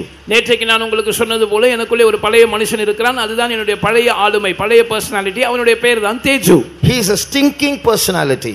அவன் நாற்றம் எடுத்த ஒரு ஆளுமை. And he is chasing me to throw me into hell. அவன் தொடர்ந்து என்னை துரத்திக் கொண்டே இருக்கிறான். எந்த நோக்கத்தோடு என்றால் என்னை நரகத்தில் தள்ள வேண்டும் என்ற நோக்கத்தோடு. And no matter what I try, I cannot change this Teju. That old man will remain old man. நான் எவ்வளவுதான் முயற்சி செய்து பார்த்தாலும் இந்த தேஜுவை மாற்ற என்னால முடியாது. அந்த பழைய மனுஷன் பழைய மனுஷனா தான் இருப்பான். Even if I go to America, நான் அமெரிக்காவுக்கு போனாலும் and I eat American food, நான் அமெரிக்க உணவு பழக்கத்தை கையாண்டாலும், and I speak with an American accent, அமெரிக்காவின் அந்த உச்சரிப்பின்படி நான் பேச கற்றுக்கொண்டாலும், I might become fair skinned, I might speak in an American accent, but still the personality, that stinking personality called Teju, is still there. நான் ஒருவேளை American ஆக்சென்ட்டோடு பேச கற்றுக்கொள்ளலாம். அங்கே போய் என்னுடைய தோல் இன்னும் நல்ல வெள்ளையாக மாறிவிடலாம். ஆனால் என்னுடைய அந்த பர்சனாலிட்டி, அந்த பழைய விழுந்து போன நாற்றமெடுத்த ஆளுமை தேஜுவாக தான் இருக்கும். Change of place, change of language, change of culture, nothing can change me. Wherever I go, whatever I do, Teju will be Teju. That stinking Teju will be stinking Teju. இடமாற்றம், மொழி மாற்றம், கலாச்சார மாற்றம், இது எதுவுமே என்னுடைய பழைய ஆளுமையை, பழைய பர்சனாலிட்டியை மாற்றிவிட முடியாது. நான் எங்கே போனாலும் அந்த நாற்றமெடுத்த விழுந்து போன தேஜு, விழுந்து போன தேஜுவாக தான், நாற்றமெடுத்த தேஜுவாக தான் இருப்பார். But there is one way in which I can change Teju. That means Teju will no more be Teju. ஆனால் தேஜு இனி தேஜுவாக இல்லாதபடிக்கு அந்த தேஜுவை மாற்றக்கூடிய ஒரு வழி இருக்கிறது. When Teju dies, there will be no more Teju. Teju செத்து போனால் அதற்கப்புறம் தேஜு இருக்க மாட்டார். That's the process that we are all learning today. இதுதான் இன்றைக்கு நாம் எல்லாரும் கற்றுக்கொள்ளக்கூடிய ஒரு நடைமுறை. Little by little, we who love ourselves should learn to hate ourselves and cooperate with Jesus in achieving our own death. நாம் நம்மை நேசிக்கிறோமே, கொஞ்சம் கொஞ்சமாக நாம் எப்படி நம்மை வெறுப்பது, நம்முடைய சொந்த மரணத்தை அடைந்து கொள்ளும்படியாக எப்படி இயேசுவோடு ஒத்துழைப்பது என்பதை நாம் கற்றுக்கொள்ள வேண்டும். When I was a young boy, நான் ஒரு வாலிப பையனா இருந்தபோது, during meetings like children's convention or a Sunday service, if any servant of God spoke about the cross, about the crucifixion of Jesus, there was something inside me that disturbed me, made me restless. I didn't want to listen to it. Children's convention ஆகட்டும், ஏதாவது ஞாயிற்றுக்கிழமை ஆராதனை ஆகட்டும், ஏதாவது கர்த்தருடைய ஊழியர்கள் இயேசுவின் சிலுவையை பற்றி பேசினால் எனக்கு உடனே அது என்னை தொந்தரவு செய்தது போல, இளைப்பாறுதல் அற்றவனாக என்னை மாற்றினது போல இருக்கும். எனக்கு அதை கேட்க பிடிக்காது. Only later on did I realize that it was the sin that resided in me that was resisting that narration of the cross. சிலுவையை பற்றி போதிக்கும் போது அதை எதிர்த்தது எனக்குள்ளே வாசமாய் இருந்த பாவம் என்பதை பின்னர் தான் நான் உணர்ந்து கொண்டேன். But few years ago, ஆனால் சில ஆண்டுகளுக்கு முன்னதாக I came across a book with this title, The Crucified Life. என் கையில் ஒரு புத்தகம் கிடைத்தது. அதனுடைய தலைப்பு சிலுவையில் அறையப்பட்ட வாழ்க்கை. When I saw that title, unlike my childhood days, it pulled me. நான் அந்த தலைப்பை பார்த்தபோது என்னுடைய சிறு வயதிலே எனக்கு அது பிடிக்காமல் இருந்தது போல் இப்பொழுது இல்லை, அது என்னை கவர்ந்திருக்கக்கூடியதாக இருந்ததை நான் உணர்ந்தேன். The title is obvious that the crucified life is a restricted life, a life where I will lose my freedom, but still it pulled me. அந்த தலைப்பே வெளிப்படையாக சொல்லுகிறது, அதாவது நான் சிலுவையில் அறையப்பட்டேன் என்று சொன்னால் அது ஒரு கட்டுக்குள் என்னை கொண்டு வந்து விடும், என்னுடைய சுயாதீனத்தை எல்லாம் பறித்து விடும். ஆனாலும் கூட அந்த தலைப்பு என்னை ஈர்ப்பது போல் இருந்தது. Why? I realized that this crucified life somehow brought me close to Jesus, and that's why I wanted it. நான் உணர்ந்து கொண்ட ஒரு காரியம் என்னவென்று சொன்னால், இந்த சிலுவையில் அறையப்பட்ட வாழ்க்கை என்னை இயேசுவோடு நெருங்கி கொண்டு வருகிறது. எனவே நான் அதை விரும்பினேன். So although it is painful, although it restricts, although it binds me, still I want it because it brings me close to Jesus. அது என்னை கட்டுப்படுத்துகிறது, அது என்னுடைய சுயாதீனத்தை பறிக்கிறது, அது என்னை கட்டி போடக்கூடியதா இருக்கிறது. ஆனாலும் நான் அதை விரும்புகிறேன், ஏனென்றால் அது இயேசுவுக்கு பக்கத்தில் சமீபமாக என்னை கொண்டு வருகிறது. Another truth that I learned was this crucified life brought me more close to Jesus and helped me to be more intimate with him, and became an experience that was greater than the kissing experience and the embracing experience that you find in the Song of Solomon. இன்னொரு காரியத்தை நான் உணர்ந்து கொண்டேன். உன்னத பாட்டின் புத்தகத்திலே மணவாளனை முத்தமிடுகிற அனுபவத்தையும் அவரை கட்டி தழுவிக் கொள்ளுகிற அனுபவத்தையும் விட அதிக நெருக்கமாக, அதிக இயேசுவோடு சமீபத்தில் இந்த சிலுவையில் அறையப்பட்ட வாழ்க்கை என்னை கொண்டு வருகிறது. I'm not trying to belittle the Song of Solomon, because this crucified life is there in the Song of Solomon. நான் உன்னத பாட்டின் புத்தகத்தை குறைத்து மதிப்பிட்டு சொல்லவில்லை, ஏனென்றால் இந்த சிலுவையில் அறையப்பட்ட வாழ்க்கை உன்னத பாட்டின் புத்தகத்திலும் இருக்கிறது. In fact, the key verse that we read is about the crucified life. இன்னும் சொல்ல போனால் நாம் ஆரம்பத்தில் வாசித்த அந்த வசனமும் கூட சிலுவையில் அறையப்பட்ட வாழ்க்கையை பற்றியதாகவே இருக்கிறது. So entering into a restricted life where I lose my freedom, where the old man dies, where I'm taken through pain, where my heart breaks, still I get intimate with Jesus in such a way that it's more than kissing and hugging Jesus. இந்த சிலுவையில் அறையப்பட்ட வாழ்க்கை என்னை கட்டுப்படுத்தி என்னுடைய சுயாதீனத்தை பறித்து என்னுடைய இதயத்தை உடைத்து என்னை வேதனையினூடாய் கொண்டு போகிற இந்த வாழ்க்கை, என்னுடைய சுயாதீனத்தை எல்லாம் எடுத்து போடுகிற இந்த வாழ்க்கை, இவ்வளவு கஷ்டங்கள் இதில் இருந்தாலும் கூட அது என்னை கவர்ந்தெழுக்கிறது. இயேசுவை கட்டி தழுவுகிற, இயேசுவை முத்தமிடுகிற அந்த அனுபவத்தை விட இந்த சிலுவையில் அறையப்பட்ட வாழ்க்கை அது இன்னும் பரவசமூட்டக்கூடியதாக இருக்கிறது. The old man will say, no, don't allow that, don't lose your freedom, don't tie me up, don't kill me, and he will look for sympathy. But we should not spare him. We have to learn to be cruel with ourselves, violent with ourselves, and execute the death of that old man, which is ourselves. இதை சொன்ன உடனே பழைய மனுஷன் சொல்வான், இல்லை என்னை நீ கட்டி போடக்கூடாது, என்னுடைய சுயாதீனத்தை எல்லாம் பறிக்க கூடாது, என்னை கொல்லக்கூடாது என்று அவன் சுய அனுதாபத்தை தேடுவான். ஆனால் நாம் அவனை விட்டு வைக்க கூடாது. நாம் அவனோடு கூட கடுமையாக, கொடூரமாக, வன்முறையோடு இடைப்பட்டு அந்த பழைய மனுஷனை கொல்ல வேண்டும். In India, we have people who wear jewelry. They have there are jewels where you have to pierce the skin. இந்தியாவில் நகைகளை அணிகிற பழக்கம் இருக்கிறது. சில நகைகளை அணியும்படியாக உடம்பிலே ஓட்டை போட வேண்டியது அவசியமா இருக்கிறது. In the nose or in the ears, and some people are pervert enough to pierce the lips also. Some on the forehead also. எனவேதான் சின்ன வயசுல அவங்க காது குத்துறாங்க, மூக்கு குத்துறாங்க. சிலர் இன்னும் கொஞ்சம் மோசமா போய் அவங்களுடைய உதடுகளையும் கூட அப்படி குத்தி அங்க கூட ஏதாவது நகையை மாட்டிக்கிறாங்க. சிலர் நெற்றியிலும் கூட அப்படி செய்றாங்க. Nobody complains about the pain because they see beauty after that. சரீரத்தை குத்தும் போது உண்டாகிற அந்த வலியை குறித்து யாரும் புகார் சொல்வதில்லை. ஏன் தெரியுமா? அதை குத்தின பிற்பாடு நகையை அணியும் போது அதில் ஒரு அழகு இருக்கிறதே, அந்த அழகை அவர்கள் காண்கிறார்கள். In the same way, when we enter into this love relationship with Jesus, then this pain of being restricted, the pain of being crucified, we won't complain about that.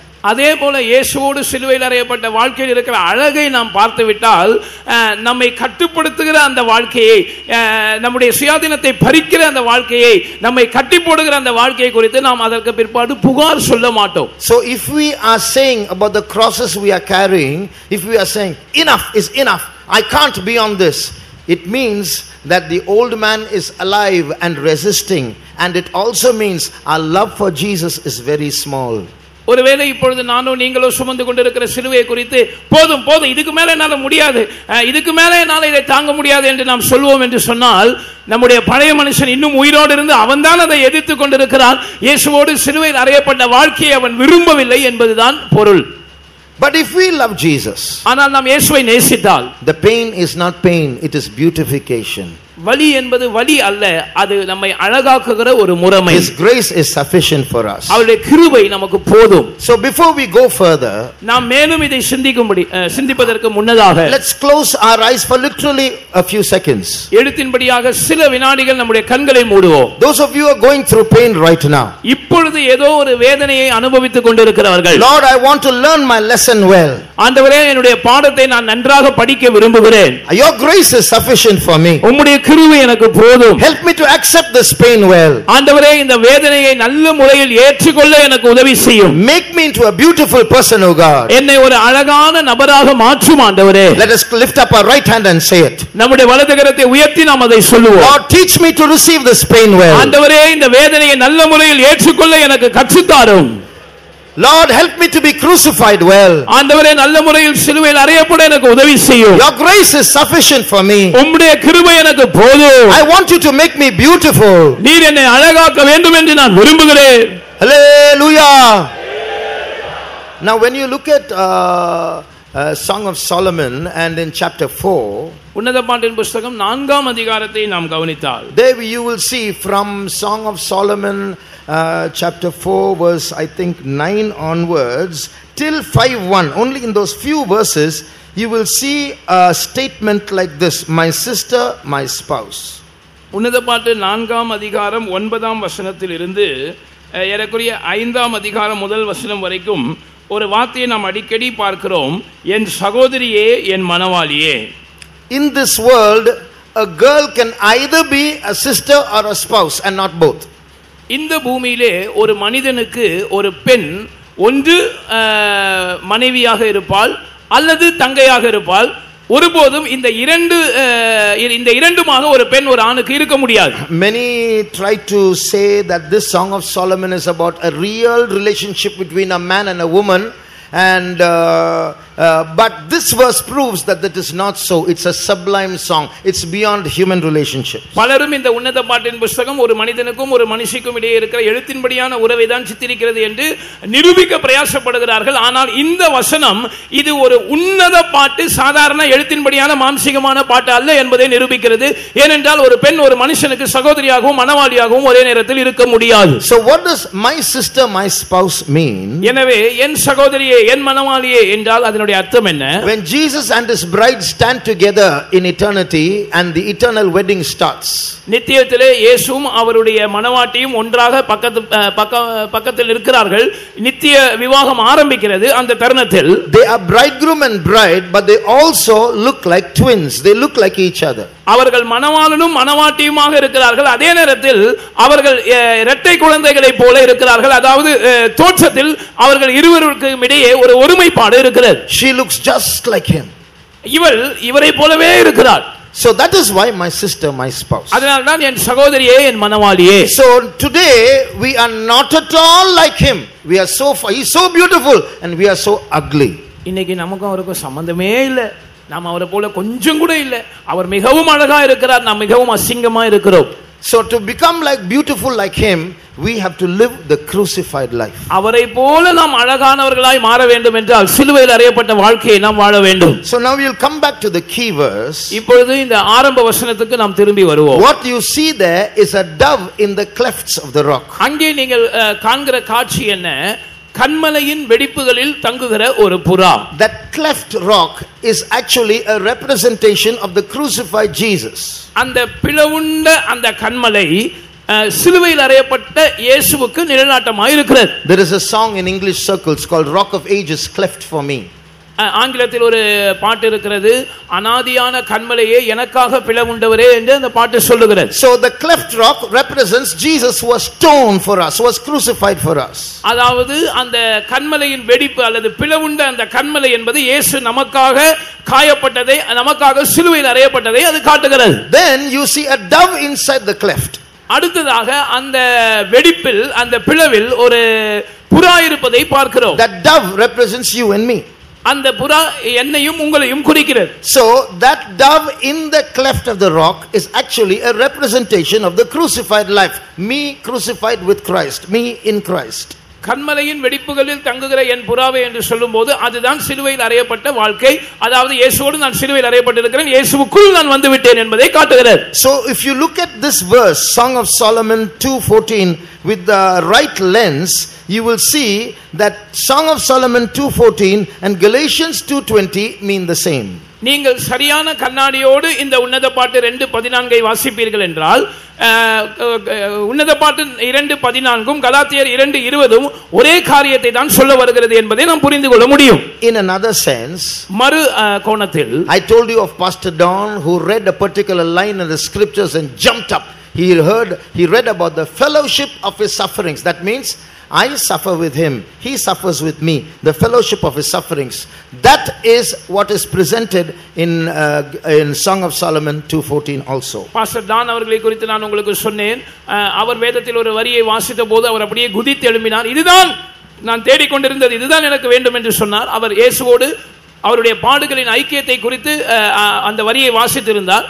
அதாவது நான் அவரோடு பாடுபடுகிறேன், அவர் என்னோடு பாடுபடுகிறார். இதுதான் இந்த உன்னத பாட்டு 2:14 கன்மலையின் வெடிப்புகளில் தங்குகிற புறா, சிலுவையில் அறையப்பட்ட ஒரு வாழ்க்கையை தான் அது குறிக்கிறது. If we listen to this study without a husband-wife relationship, without a bridegroom relationship with Jesus, this is going to be very painful and our spirits will reject it.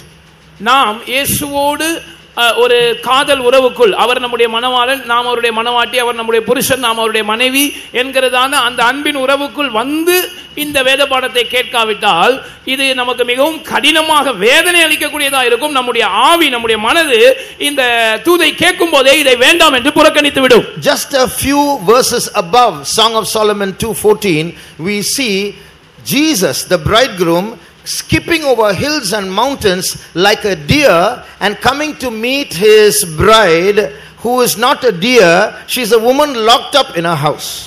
அதற்கு முன்னதாக சில வசனங்களில் வாசிக்கும் போது இயேசு ஒரு மானை போல மலைகள் மேல் குதித்து மேடுகள் மேல் துள்ளி தன்னுடைய மணவாட்டியை பார்க்கும்படியாக வருகிறாள். இந்த மணவாளன் ஒரு மானுக்கு ஒப்பனையாக இங்கே சொல்லப்பட்டிருக்கிறார். மணவாட்டி ஒரு மான் அல்ல, அவள் ஒரு வீட்டில் அடைக்கப்பட்டதான ஒரு ஸ்திரீயாக இருக்கிறாள். So she is in her own world, in her old community, in her old family. It's all me, me, me. That's what the house represents.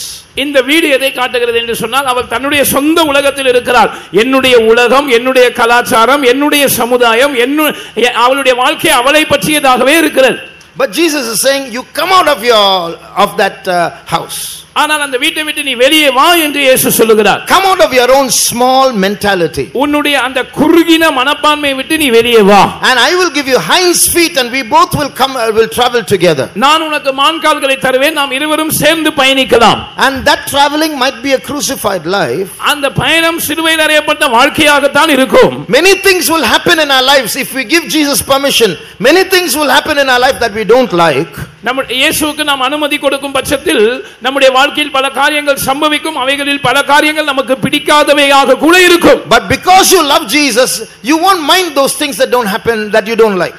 அதாவது உங்களுடைய வாழ்க்கையில் சம்பவிக்கிற உங்களுக்கு பிடிக்காத காரியங்களை நீங்கள் பொருட்படுத்த மாட்டீர்கள், ஏனென்றால் நீங்கள் இயேசுவை நேசிக்கிறீர்கள். So those who love Jesus and those who want to grow in that love, put up your hands. எனவே இயேசுவை நேசிக்கிறேன் என்று சொல்லுகிறவர்கள், இயேசுவின் மேல் உள்ள அன்பில் நான் வளர விரும்புகிறேன் என்று சொல்லுகிறவர்கள் உங்களுடைய கரங்களை உயர்த்துங்கள். Hallelujah.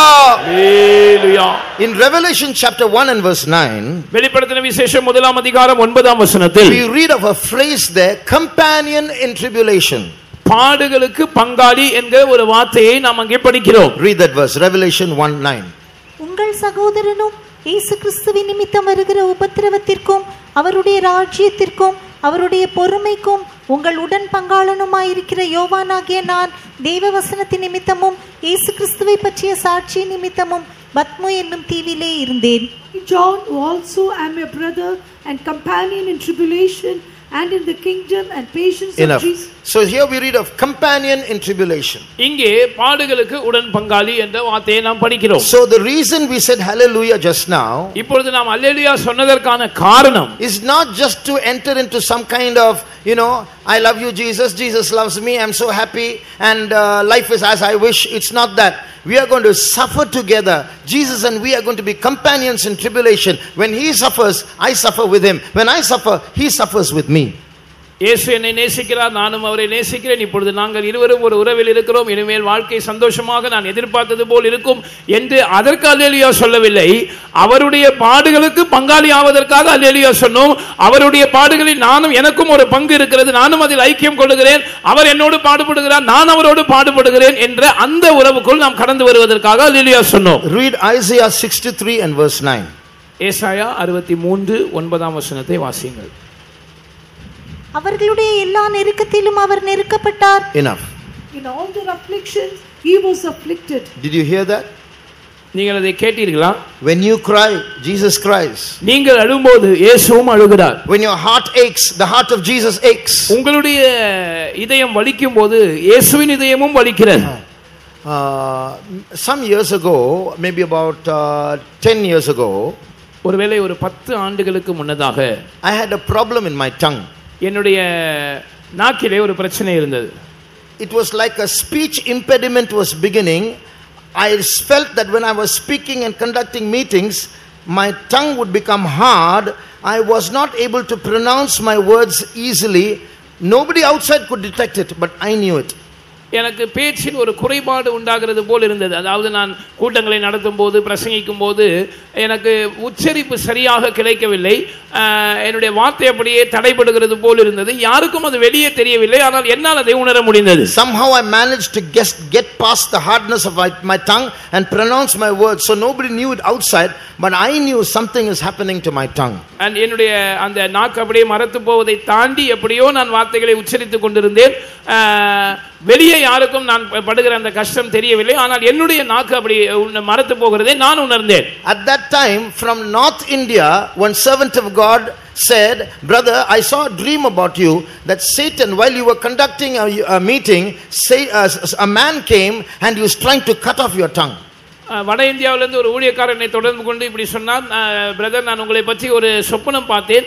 நீங்கள் ஒரு கூட்டத்தை நடத்தி கொண்டிருக்கும் போது ஒரு மனிதன் வந்து உங்களுடைய நாக்கை அப்படியே அறுத்து போட அவன் முயற்சித்தான். Then I said to myself, "My God, he knows what's going on." நான் எனக்குள்ளே இப்படி சொல்லிக் கொண்டேன், என் தேவனே, நான் என்ன பாதையினூடாய் கடந்து போகிறேன் என்பதை நீர் அறிந்திருக்கிறீர். What nobody knew, what I didn't tell anyone, he knew. நான் யாருக்கும் சொல்லாததை, யாருக்கும் தெரியாததை அவர் அறிந்திருந்தார். How, why? ஏன்? Because in all our afflictions, he is afflicted. When my tongue aches, he knows it because he loves me. And when your tongue aches, when your head aches, when your heart bleeds, he knows it because he loves you. நம்முடைய எல்லா நெருக்கங்களிலும் அவர் நெருக்கப்படுகிறார். நான் என்னுடைய நாக்கிலே வலி இருந்த போது அவர் அதை உணர்ந்தார், ஏனென்றால் அவர் என்னை நேசித்தார். அதே போல உங்களுக்கு ஒரு நாக்கிலே வலி இருந்தாலும் சரி, தலையிலே வலி இருந்தாலும் சரி, உங்களுடைய இருதயம் ரத்தம் சிந்தக்கூடிய அளவுக்கு வேதனைப்பட்டுக் கொண்டிருந்தாலும் சரி, அவர் அதை நன்றாக அறிந்து உணர்ந்திருக்கிறார், ஏனென்றால் அவர் உங்களை நேசிக்கிறார். Now we are going to come back to Song of Solomon 2:14, where there is a pictorial representation of we being crucified with Christ, namely the dove in the cleft of the rock. உன்னத பாட்டின் புத்தகம் 2ஆம் அதிகாரம் 14ஆம் வசனத்துக்கு இப்பொழுது நாம் மறுபடியும் கடந்து வர போகிறோம். அது சிலுவையில் அறையப்பட்ட வாழ்க்கையை சித்தரிக்கிற ஒரு காட்சியாக இருக்கிறது. அந்த பிளவுண்ட கண்மலை இயேசுவை காட்டுகிறது. அதற்குள் இருக்கிற புறா சிலுவையில் இயேசுவோடு நாம் அறையப்பட்டிருப்பதை காட்டுகிறது. So what I'm going to do is, I'm going to take a dove from another place in the Bible which also represents us, and I'm going to put it in the cleft of the rock. இப்பொழுது நான் என்ன செய்ய போகிறேன் என்று சொன்னால், வேதத்தில் மற்றொரு இடத்தில் குறிப்பிடப்பட்டிருக்கிறதான ஒரு புறாவை எடுத்து, அந்த புறாவும் நம்மை தான் குறிக்கிறது, நமக்கு தான் நிழலாட்டமாக இருக்கிறது, அந்த புறாவை எடுத்து இந்த கண்மலையின் வெடிப்பில் வைக்க போகிறேன். So when I take that dove from another part of scripture and put it in the cleft of the rock, it's not wrong, because that dove in the cleft of the rock represents us, and that dove that I'm going to take now also represents us. நான் வேதத்தில் இன்னொரு இடத்தில் குறிப்பிடப்பட்டிருக்கிற புறாவை எடுத்து உன்னத பாட்டின் புத்தகம் 2ஆம் அதிகாரம் 14ஆம் வசனத்தில் சொல்லப்பட்டிருக்கிற அந்த கண்மலைக்குள் வைக்க போகிறேன் என்று சொல்லும்போது அது தவறு அல்ல. ஏனென்றால் கண்மலையின் வெடிப்புகளில் தங்குகிற அந்த புறா, உன்னத பாட்டு 2:14 சொல்லப்பட்ட அந்த புறாவும் நமக்கு தான் அடையாளமாக இருக்கிறது. நான் இப்பொழுது எடுக்க போகிற அந்த இன்னொரு புறாவும் நமக்கு தான் அடையாளமாக இருக்கிறது. For those who attended the meeting yesterday, I said the book of Leviticus, which some feel is the most boring book of the Bible, is becoming the second song of Solomon for me. நேற்றைக்கு கூட்டத்தில் கலந்து கொண்டவர்களுக்கு தெரியும், நான் உங்களுக்கு சொன்னேன், வேதத்திலேயே மிகவும் சலிப்பூட்டுகிற தேவையில்லாத விவரங்கள் அடங்கியதாக தோன்றுகிற புஸ்தகமாகிய லேவியராகமத்தின் புஸ்தகம் இப்பொழுது எனக்கு இரண்டாவது உன்னத பாட்டாக மாறிக்கொண்டிருக்கிறது என்று சொன்னேன். So what we are going to do now, we are going to take that second dove from the second song of Solomon and put it in the place of the dove in the first song of Solomon. இப்பொழுது அந்த இரண்டாம் உன்னத பாட்டு, அதாவது லேவியராகமத்தின் புஸ்தகத்தில் இருக்கிற ஒரு புறாவை எடுத்து அந்த முதலாம் உன்னத பாட்டாகிய உன்னத பாட்டின் புஸ்தகத்தில் இருக்கிற அந்த புறாவின் இடத்தில் வைத்து பார்க்க போகிறோம். This is where we are going to do some cruel things to ourselves. இப்பொழுதுதான் இந்த இடத்தில் நாம் நமக்கு நாமே கொடூரமான சில காரியங்களை செய்ய போகிறோம். Turn to Leviticus chapter 1 verses 15 to 17. லேவியராகமம் முதலாம் அதிகாரம் 15 முதல் 17 வரை உள்ள வசனங்களுக்கு திரும்புவோம். அதை ஆசாரியன் பலிபீட தண்டையிலே கொண்டு வந்து அதன் தலையை கிள்ளி பலிபீடத்தில் தகனித்து அதன் இரத்தத்தை பலிபீடத்தின் பக்கத்தில் சிந்தவிட்டு அதன் இரைப்பையை அதன் மலத்தோடு கூட எடுத்து அதை பலிபீட தண்டையில் கீழ்ப்புறமாக சாம்பல் இருக்கிற இடத்திலே எரிந்துவிட்டு பின்பு அதன் செட்டைகளுடன் அதை இரண்டாக்காமல் பிளப்பானாக. பின்பு ஆசாரியன் அதை பலிபீடத்தில் உள்ள அக்கினியில் இருக்கிற கட்டைகளின் மேல் தகனிக்க கடவன். இது சர்வாங்க தகன பலி, இது கர்த்தருக்கு சுகந்த வாசனையான தகன பலி. And the priest shall bring it unto the altar and wring off his head and burn it on the altar, and the blood thereof shall be wrung out at the side of the altar. And he shall pluck away his crop with his feathers and cast it beside the altar on the east part by the place of the ashes. And he shall cleave it with the wings thereof, but shall not divide it asunder. And the priest shall burn it upon the altar, upon the wood that is upon the fire. It is a burnt sacrifice, an offering made by fire of a sweet savor unto the Lord. How many of you have seen doves? எத்தனை பேர் புறாக்களை பார்த்திருக்கிறீர்கள்? It's a sweet bird. அது மிகவும் இனிமையான ஒரு பறவை. It's a harmless bird. அது தீங்கற்ற ஒரு பறவை. Jesus himself said, be wise as serpents but harmless as doves. இயேசுவே சொன்னார், சர்ப்பத்தை போல வினாவுள்ளவர்களாக, புறாக்களை போல கபடமற்றவர்களாக அல்லது தீங்கிழைக்காதவர்களாக இருங்கள். But see what is being done to this dove. ஆனால் இந்த புறாவுக்கு என்ன செய்யப்படுகிறது என்பதை கவனியுங்கள். Who is this dove? இந்த புறா யார்? நீங்க சொல்லுங்க, who is this dove? இந்த புறா யார்? We are the dove. நாம் தான் அந்த புறா. So what should be done to this dove? இந்த புறாவுக்கு என்ன செய்யப்பட வேண்டுமா? Just assume that there's a dove in my hand. என்னுடைய கைகளில் ஒரு புறா இருப்பதாக கற்பனை செய்து கொள்ளுங்கள். You are the dove. நீங்க தான் அந்த புறா. So I have to take that dove இந்த புறாவை நான் எடுத்து and hold it, அதை பிடித்து then take its head and twist it till it breaks off in two pieces. அந்த தலையை இப்படி கிள்ளணுமா, அதாவது அதை அப்படி முறுக்கி அது ரெண்டாகிற வரைக்கும் அதை முறுக்கணுமா. That's how it's in English. Wring the head. That means twist it and break it. அதாவது ஆங்கிலத்தில் அந்த அர்த்தத்தில் தான் சொல்லப்பட்டிருக்கு. அதோட தலையை அப்படியே கிள்ளி எடுக்கணுமா. And then take that head and put it in the fire. அந்த தலையை எடுத்து நெருப்பில் போட்டு then squeeze the body of the dove so that all the blood in the body might come out from the neck.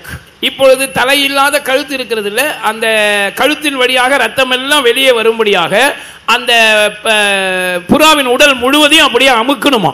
And then take the wings and pull the wings hard enough so that there is a slit in the chest. It should not divide into two parts. There should be a slit in the chest. மூன்றாவதாக என்ன செய்யணுமா, அந்த புறாவினுடைய அந்த இறகுகளை பிடித்து அதை இறகை எவ்வளவு கடினமாக இப்படி இழுக்கணும்னா அது ரெண்டாயிடக்கூடாது, ரெண்டா பிளந்துடக்கூடாது, ஆனா ஒரு பிளவு உண்டாகணும் அதனுடைய நெஞ்சில. Then put your hand into that slit and go into the stomach and take out the contents of the stomach and throw the contents and the stomach into the fire.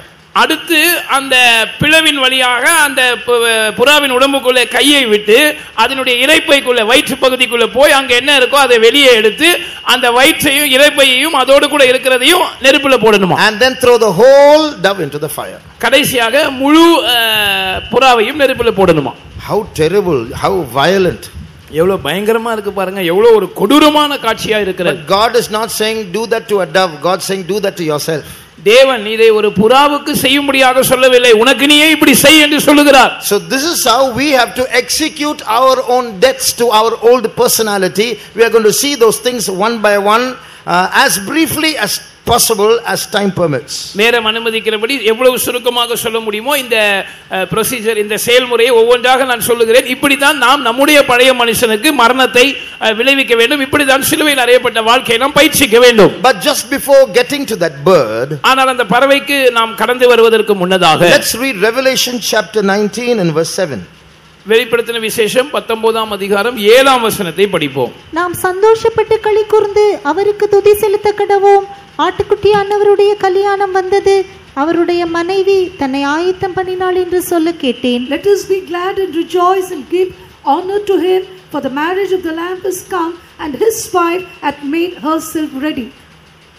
So his wife, that means the bride of Jesus, that means that dove, that means you and me, we have to take responsibility in getting ourselves ready. அவருடைய மனைவி தன்னை ஆயத்தம் பண்ணினாள். அதாவது இயேசுவின் மனைவியாகிய மணவாட்டி, அதாவது நானும் நீங்களும் நாம் நம்மை ஆயத்தப்படுத்தக்கூடியதான உத்தரவாதத்தை எடுத்துக்கொள்ள வேண்டும். So that means we have to take responsibility in executing the death of the old man and in the nurturing and in the upbringing of the new man. மறுவார்த்தையில் சொன்னால் நம்முடைய பழைய மனுஷனுடைய மரணத்தை உண்டு பண்ணுவதிலும் புதிய மனுஷனை நாம் வளர்த்தெடுப்பதிலும் நாம் உத்தரவாதம், நாம் பொறுப்பெடுத்துக் கொள்ள வேண்டும். So look, let's come back to that dove and listen to these words, with responsibility, and be cruel and violent with ourselves. எனவே நாம் உத்தரவாதம் எடுத்தவர்களாக இந்த புறாவுக்கு, அதாவது நமக்கு என்ன செய்ய வேண்டும் என்பதை கவனிப்போமாக. நாம் கவனிக்கும் போது நம்மோடு நாம் மிகவும் கொடூரமாக, பயங்கரமாக இடைப்பட ஆயத்தமாக இருப்போமாக. So let's look at the first part, wringing of the head. முதலாவது அந்த தலையை கிள்ளி எடுக்கிற அந்த முதல் பகுதியை கவனிப்போம். Remember, these are details about how to live a crucified life. This dove is now in the clefts of the rock. இந்த புறா இப்பொழுது கன்மலையின் வெடிப்பில் இருக்கிறது. அதாவது சிலுவையில் அறையப்பட்ட வாழ்க்கையை நாம் எப்படி வாழ்வது என்பதை பற்றிய விவரங்களை நான் உங்களுக்கு சொல்லுகிறேன் என்ற அந்த நினைவோடு இதை கேளுங்கள். That means you might be sitting here with a slit chest, with a broken heart, in the valley of tears, in a painful situation. You don't know what to do. Your mind is telling you to take extreme decisions. You're frustrated. You're indecisive. Now, how do you handle this situation? அதாவது ஒரு உடைந்த இருதயத்தோடு நீங்கள் இங்கே உட்கார்ந்து இருக்கிறீர்கள். உங்கள் இருதயத்திலே ரத்தம் கசியும் அளவுக்கு வேதனையின் ஊடாக நீங்கள் கடந்து போய் கொண்டிருக்கிறீர்கள். சிலவேளை உங்களுடைய முடிவுகள், நீங்க ஏதாவது ஒரு தவறான முடிவை எடுக்கும்படியாக உங்களை நிர்பந்திக்கிறது. ஒருவேளை இது போதும் என்ற ஒரு நிலைக்கு நீங்கள் வந்திருக்கலாம், அல்லது என்ன செய்வது என்று முடிவெடுக்க தெரியாமல் தடுமாறி கொண்டிருக்கலாம். இப்பட்ட சூழ்நிலையில் நாம் என்ன செய்ய வேண்டும்? So the first thing that the dove has to do is to wring off the head. முதலாவதாக அந்த புறாவுக்கு செய்யப்பட வேண்டியது அதனுடைய தலையை அப்படியே கிள்ளி எறிய வேண்டும். What does that mean spiritually? ஆவிக்குரிய பிரகாரமாக இது எதை காட்டுகிறது? Stop thinking. யோசிப்பதை நிறுத்து. That means stop thinking the wrong way. அதாவது தவறான விதத்தில் யோசிப்பதை நிறுத்து. Our mind will run. I'm just giving a very maybe immature illustration, but our mind may be running at the speed of 50 kilometers per hour when it thinks normally at 50 kilometers per hour. But when we go through some trouble, when we are tensed, our minds will run at 500 kilometers per hour. நான் சொல்லுகிற இந்த உதாரணம் ஒருவேளை கொஞ்சம் முதிர்ச்சி இல்லாத உதாரணமாய் தோன்றக்கூடும். ஆனா நீங்க இப்படி கற்பனை செய்து பாருங்கள். சாதாரணமான ஒரு சூழ்நிலையில, மனநிலையில நாம் இருக்கும்போது நம்முடைய மனது யோசிக்கிற அந்த ஸ்பீடு ஒரு 50 கிலோமீட்டர் ஒரு மணி நேரத்துக்கு போகிற அந்த ஸ்பீடுன்னு வச்சுக்கொள்ளுங்க. ஒரு பிரச்சனை இருக்கும்போது நம்முடைய மனது யோசிக்கிற வேகம் அது 500 கிலோமீட்டர் வேகத்துக்கு ஒரு மணி நேரத்துக்கு போகிற அந்த அளவுக்கு வேகமாக யோசிக்கும். And those fast moving thoughts, they race in our minds, is like rash driving. It can lead us into a wrong place, into an accident. பிரச்சனைகளின் போது நாம் அப்படி வேகமா யோசிக்கிறோம் பாருங்க, அவசர கதியில யோசிக்கிறோம் பாருங்க. அது வேகமாக வண்டியை ஓட்டுகிறது போல இருக்கிறது. அது விபத்தில் போய் முடிவை கூடும். நமக்கோ அல்லது மற்றவர்களுக்கோ அது ஆபத்தை, தீமையை விளைவிக்க கூடும். One day when I was traveling with Pastor Manasseh in a car, ஒரு நாள் பாஸ்டர் மனாசேயோடு நான் வாகனத்திலே பயணப்பட்டு கொண்டிருந்தேன். A boy in a motorbike was going very fast. ஒரு பையன் ஒரு மோட்டார் பைக்ல ரொம்ப வேகமாய் போய் கொண்டிருந்தார். Overtaking vehicles and very dangerously fast in a traffic ridden road. வாகனங்களை தாண்டி டிராபிக் நிறைய இருந்த ஒரு ரோட்ல ரொம்ப வேகமா போயிட்டு இருந்தான். So Pastor Manasseh said, இவ்வளவு வேகமா போறா எங்க போறான்னு தெரியலையே. பாஸ்டர் மனாசே அவர்கள் சொன்னார்கள், இவ்வளவு வேகமா போறான் எங்க போறான்னு தெரியலையே. And அப்போ டிரைவர் சொன்னாரு, GH க்கு போறார் pastor. The driver said he's going to GH. So that's what will happen when we think too fast. நாம் ரொம்ப வேகமா யோசிக்கும் போதும் கூட அதுதான் நடக்கும். Because so what God is saying now, ring off the head. When you're going through a tense situation, when you feel heartbroken, when your mind is now driving rashly, stop thinking. நீங்க ஒரு உங்களுடைய இதயத்தை உடைக்கக்கூடிய அளவுக்கு ஒரு வேதனையினூடாக ஒரு கஷ்டத்தினூடாக போகும்போது உங்களுடைய மனசு இயல்பா யோசிக்கிறதை விட ரொம்ப வேகமா யோசிக்குது பாருங்க. அந்த நேரத்தில் உங்க தலையை கிள்ளிடுங்க, அதாவது யோசிக்கிறதை நிறுத்திடுங்க என்றுதான் வேதம் சொல்லுகிறது. Remember where you are when this command comes. You are not alone. You are in Christ, in the cleft rock. உன் தலையை கிள்ளி எறிந்து விடு என்ற இந்த கட்டளை உங்களுக்கு வரும்போது நீங்க எந்த இடத்துல இருக்கிறீங்க என்றதையும் நீங்க ஞாபகம் வைத்துக் கொள்ள வேண்டும். நீங்கள் தனியாக இல்லை, நீங்கள் அந்த பிளவுண்ட கண்மலைக்குள் இருக்கிறீர்கள். That means your head is in another head. அதாவது உங்களுடைய தலை இன்னொரு தலைக்குள் இருக்கிறது. In Christ's head. கிறிஸ்துவின் தலைக்குள் இருக்கிறது. So it is Christ who is now telling you, don't allow your thoughts to go in a negative direction. கிறிஸ்து தான் இப்பொழுது உங்களை பார்த்து சொல்லுகிறார், இப்படிப்பட்ட வேதனையான சூழ்நிலைகளில் உன்னுடைய எண்ணங்கள் ஒரு எதிர்மறையான திசையில் பயணிக்க நீ இடம் கொடுக்காதே, நீ யோசிப்பதை நிறுத்து. If your thinking becomes rash, உங்களுடைய எண்ணம் சிந்திக்கிற விதம் அது துரிதமாக மாறும் என்றால், you can sink in self pity. நீங்கள் சுய அனுதாபத்தில் மூழ்கி விடக்கூடிய வாய்ப்புண்டு. Or you can arise in vengeance. அல்லது பழி வாங்கக்கூடிய எண்ணம் உங்களுக்குள் எழும்பலாம். Or you can think and think and think and fall sick. ஒருவேளை நீங்க யோசித்து ரொம்ப யோசித்து வியாதிப்பட்டுருவீங்க. Or you can speak against the church, against servants of God, against fellow believers, all because of this person and that person. அல்லது இந்த நபரால் அந்த நபரால் தான் எனக்கு இது நடந்தது என்று சபைக்கு விரோதமாக, ஊழியர்களுக்கு விரோதமாக, சக விசுவாசிகளுக்கு விரோதமாக, அல்லது நம்மோடு இருக்கிற மனிதர்களுக்கு விரோதமாக இவர் அவர் என்று அவர்களுக்கு விரோதமாக பேசலாம். All this is happening every day in our lives when we go through tense situations. This is rash driving. God says to the crucified bride, stop thinking like that. பிரச்சனையான சூழ்நிலைகளை நாம் எதிர்கொள்ளும் போது நம்முடைய அன்றாட வாழ்க்கையில் அனுதினமும் இதுதான் நடந்து கொண்டிருக்கிறது. ஆனால் இது வேகமாக வண்டியை ஓட்டுவதற்கு ஒப்பனையான ஒரு செயலா இருக்கிறது. சிலுவையில் அறையப்பட்ட தம்முடைய மனவாட்டியை பார்த்து ஆண்டவர் இப்படிப்பட்ட சூழ்நிலையில் சொல்லுகிறார், நீ யோசிப்பதை நிறுத்து. Beloved children of God, this is not philosophy. I have experienced this in my life. அருமையான தேவனுடைய ஜனமே, இது வெறும் தத்துவம் அல்ல, இது என்னுடைய வாழ்க்கையில் நான் அனுபவித்திருக்கிறதை சொல்லுகிறேன். On the computer, when you click on the CD drive in the monitor, you will hear the CD running. You will hear a noise. Like that your thoughts will start going fast. நீங்க கம்ப்யூட்டர்ல ஒரு CD போட்டு அந்த CD டிரைவை click பண்ணீங்கன்னா உங்க அந்த இதுல ஒரு சத்தம் கேட்கும். அதாவது அந்த CD அப்படி வேகமா சுத்துது. In the same way, when we go, I have gone through tense situations and my mind starts moving fast. அதே போல தான் நான் சில நெருக்கடியான சூழ்நிலைகளின் வழியாக கடந்து போகும்போது என்னுடைய மைண்ட் வேகமா யோசிக்கிறது நான் உணர்ந்திருக்கிறேன். But I have practically experienced this experience of ringing of the head, where God has numbed my mind and I stop thinking and now I don't feel the pain at all. ஆனால் நடைமுறையில் நான் இதையும் அனுபவித்திருக்கிறேன். அதாவது என்னுடைய தலையை அப்படியே கிள்ளி எரிகிற அனுபவத்தையும் கர்த்தர் எனக்கு அனுபவமாய் தந்திருக்கிறார். அப்படிப்பட்ட சூழ்நிலைகளில் நான் யோசிப்பதை நிறுத்தும்படி அவர் சொல்லி இருக்கிறார். என்னுடைய மனதை அப்படியே மறத்து போக செய்திருக்கிறார். அந்த வலி எனக்கு உணராமலேயே நான் அப்படி அமைதியாக எதையும் யோசிக்காமல் இருக்கும்படி செய்திருக்கிறார். So don't allow your own mind to think and end rashly somewhere else, but allow the one who is now in you to think for you, and he will numb you and fill you with enough grace to go through that pain. எனவே உங்களுடைய சொந்த எண்ணங்களின்படி அப்படி வேகமா ஓடுற அந்த எண்ணத்தின் ஓட்டங்களுக்கு இடம் கொடுத்து எங்கேயாவது போய் முட்டி மோதிட்டு நிக்கிறதுக்கு பதிலா இப்ப உங்களுக்குள்ள ஒருத்தர் இருக்கிறாரு, அவர் உங்களுக்குள்ள இருந்து உங்கள் சார்பாக யோசிக்க இடம் கொடுங்கள். அவருடைய கிருபையை அவர் உங்களுக்கு கொடுப்பார். அந்த கிருபை உங்களுக்கு போதுமானதாக இருக்கும். Secondly, இரண்டாவதாக, burn the head, ring off the head and then throw the head into the fire. அந்த தலையை அப்படி கிள்ளி எறிந்து அதை நெருப்புக்குள் போட வேண்டுமா? Why is it not enough just to ring off the head? Why should you burn it? அந்த தலையை கிள்ளி தனியா எடுத்தா மட்டும் போதாதா, எதுக்கு அதை சுட்டெரிக்க வேண்டும்? What does this mean? இது எதை காட்டுகிறது? Wring the head off means stop thinking. Burn the head means stop thinking altogether. அதாவது தலையை அப்படி கிள்ளி எறிவது என்று சொல்வது யோசிப்பதை நிறுத்து என்று சொல்வது போல இருக்கிறது.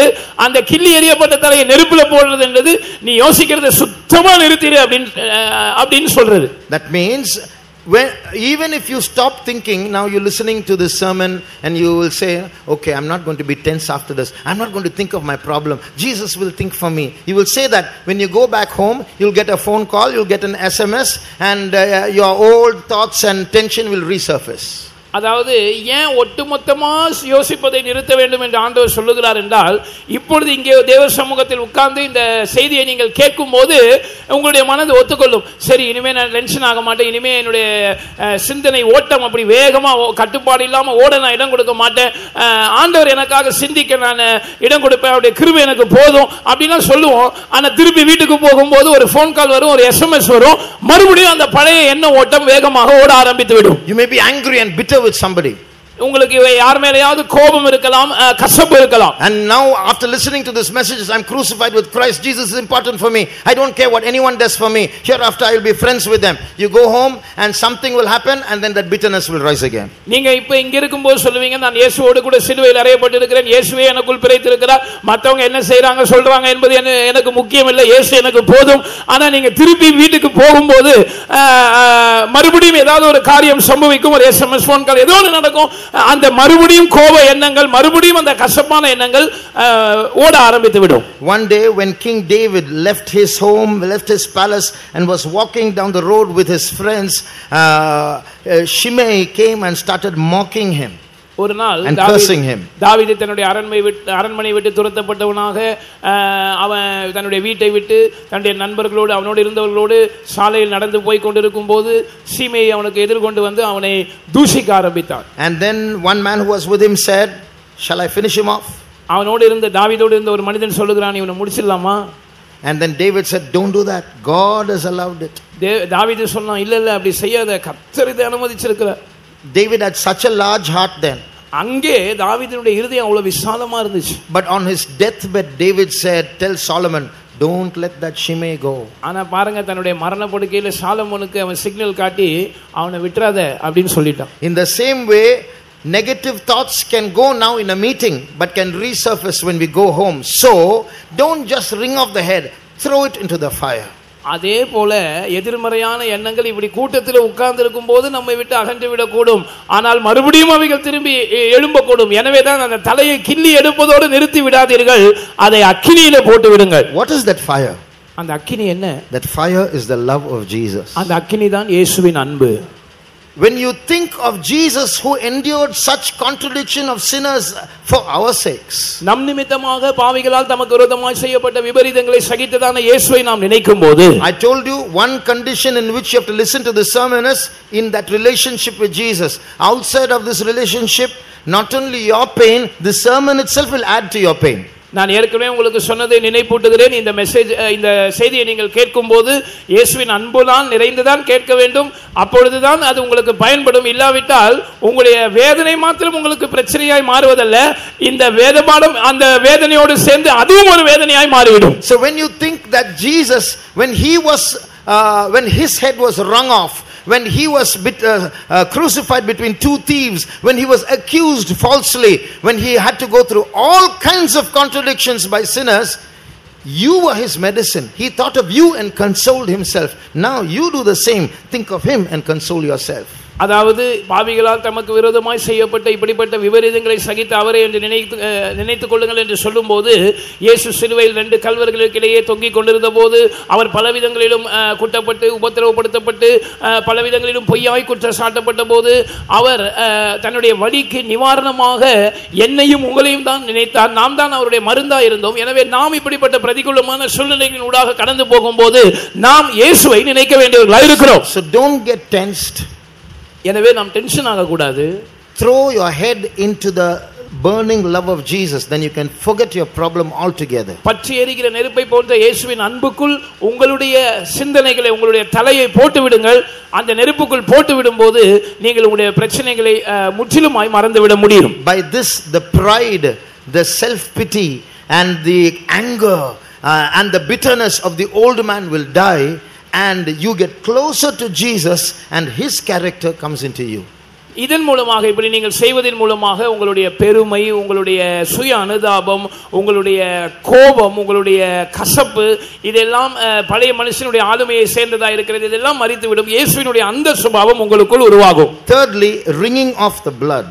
மூன்றாவது அந்த இரத்தத்தை அப்படியே வெளியேற்றுவது. That means now the neck is open, so through the neck all the blood in the body should be squeezed out.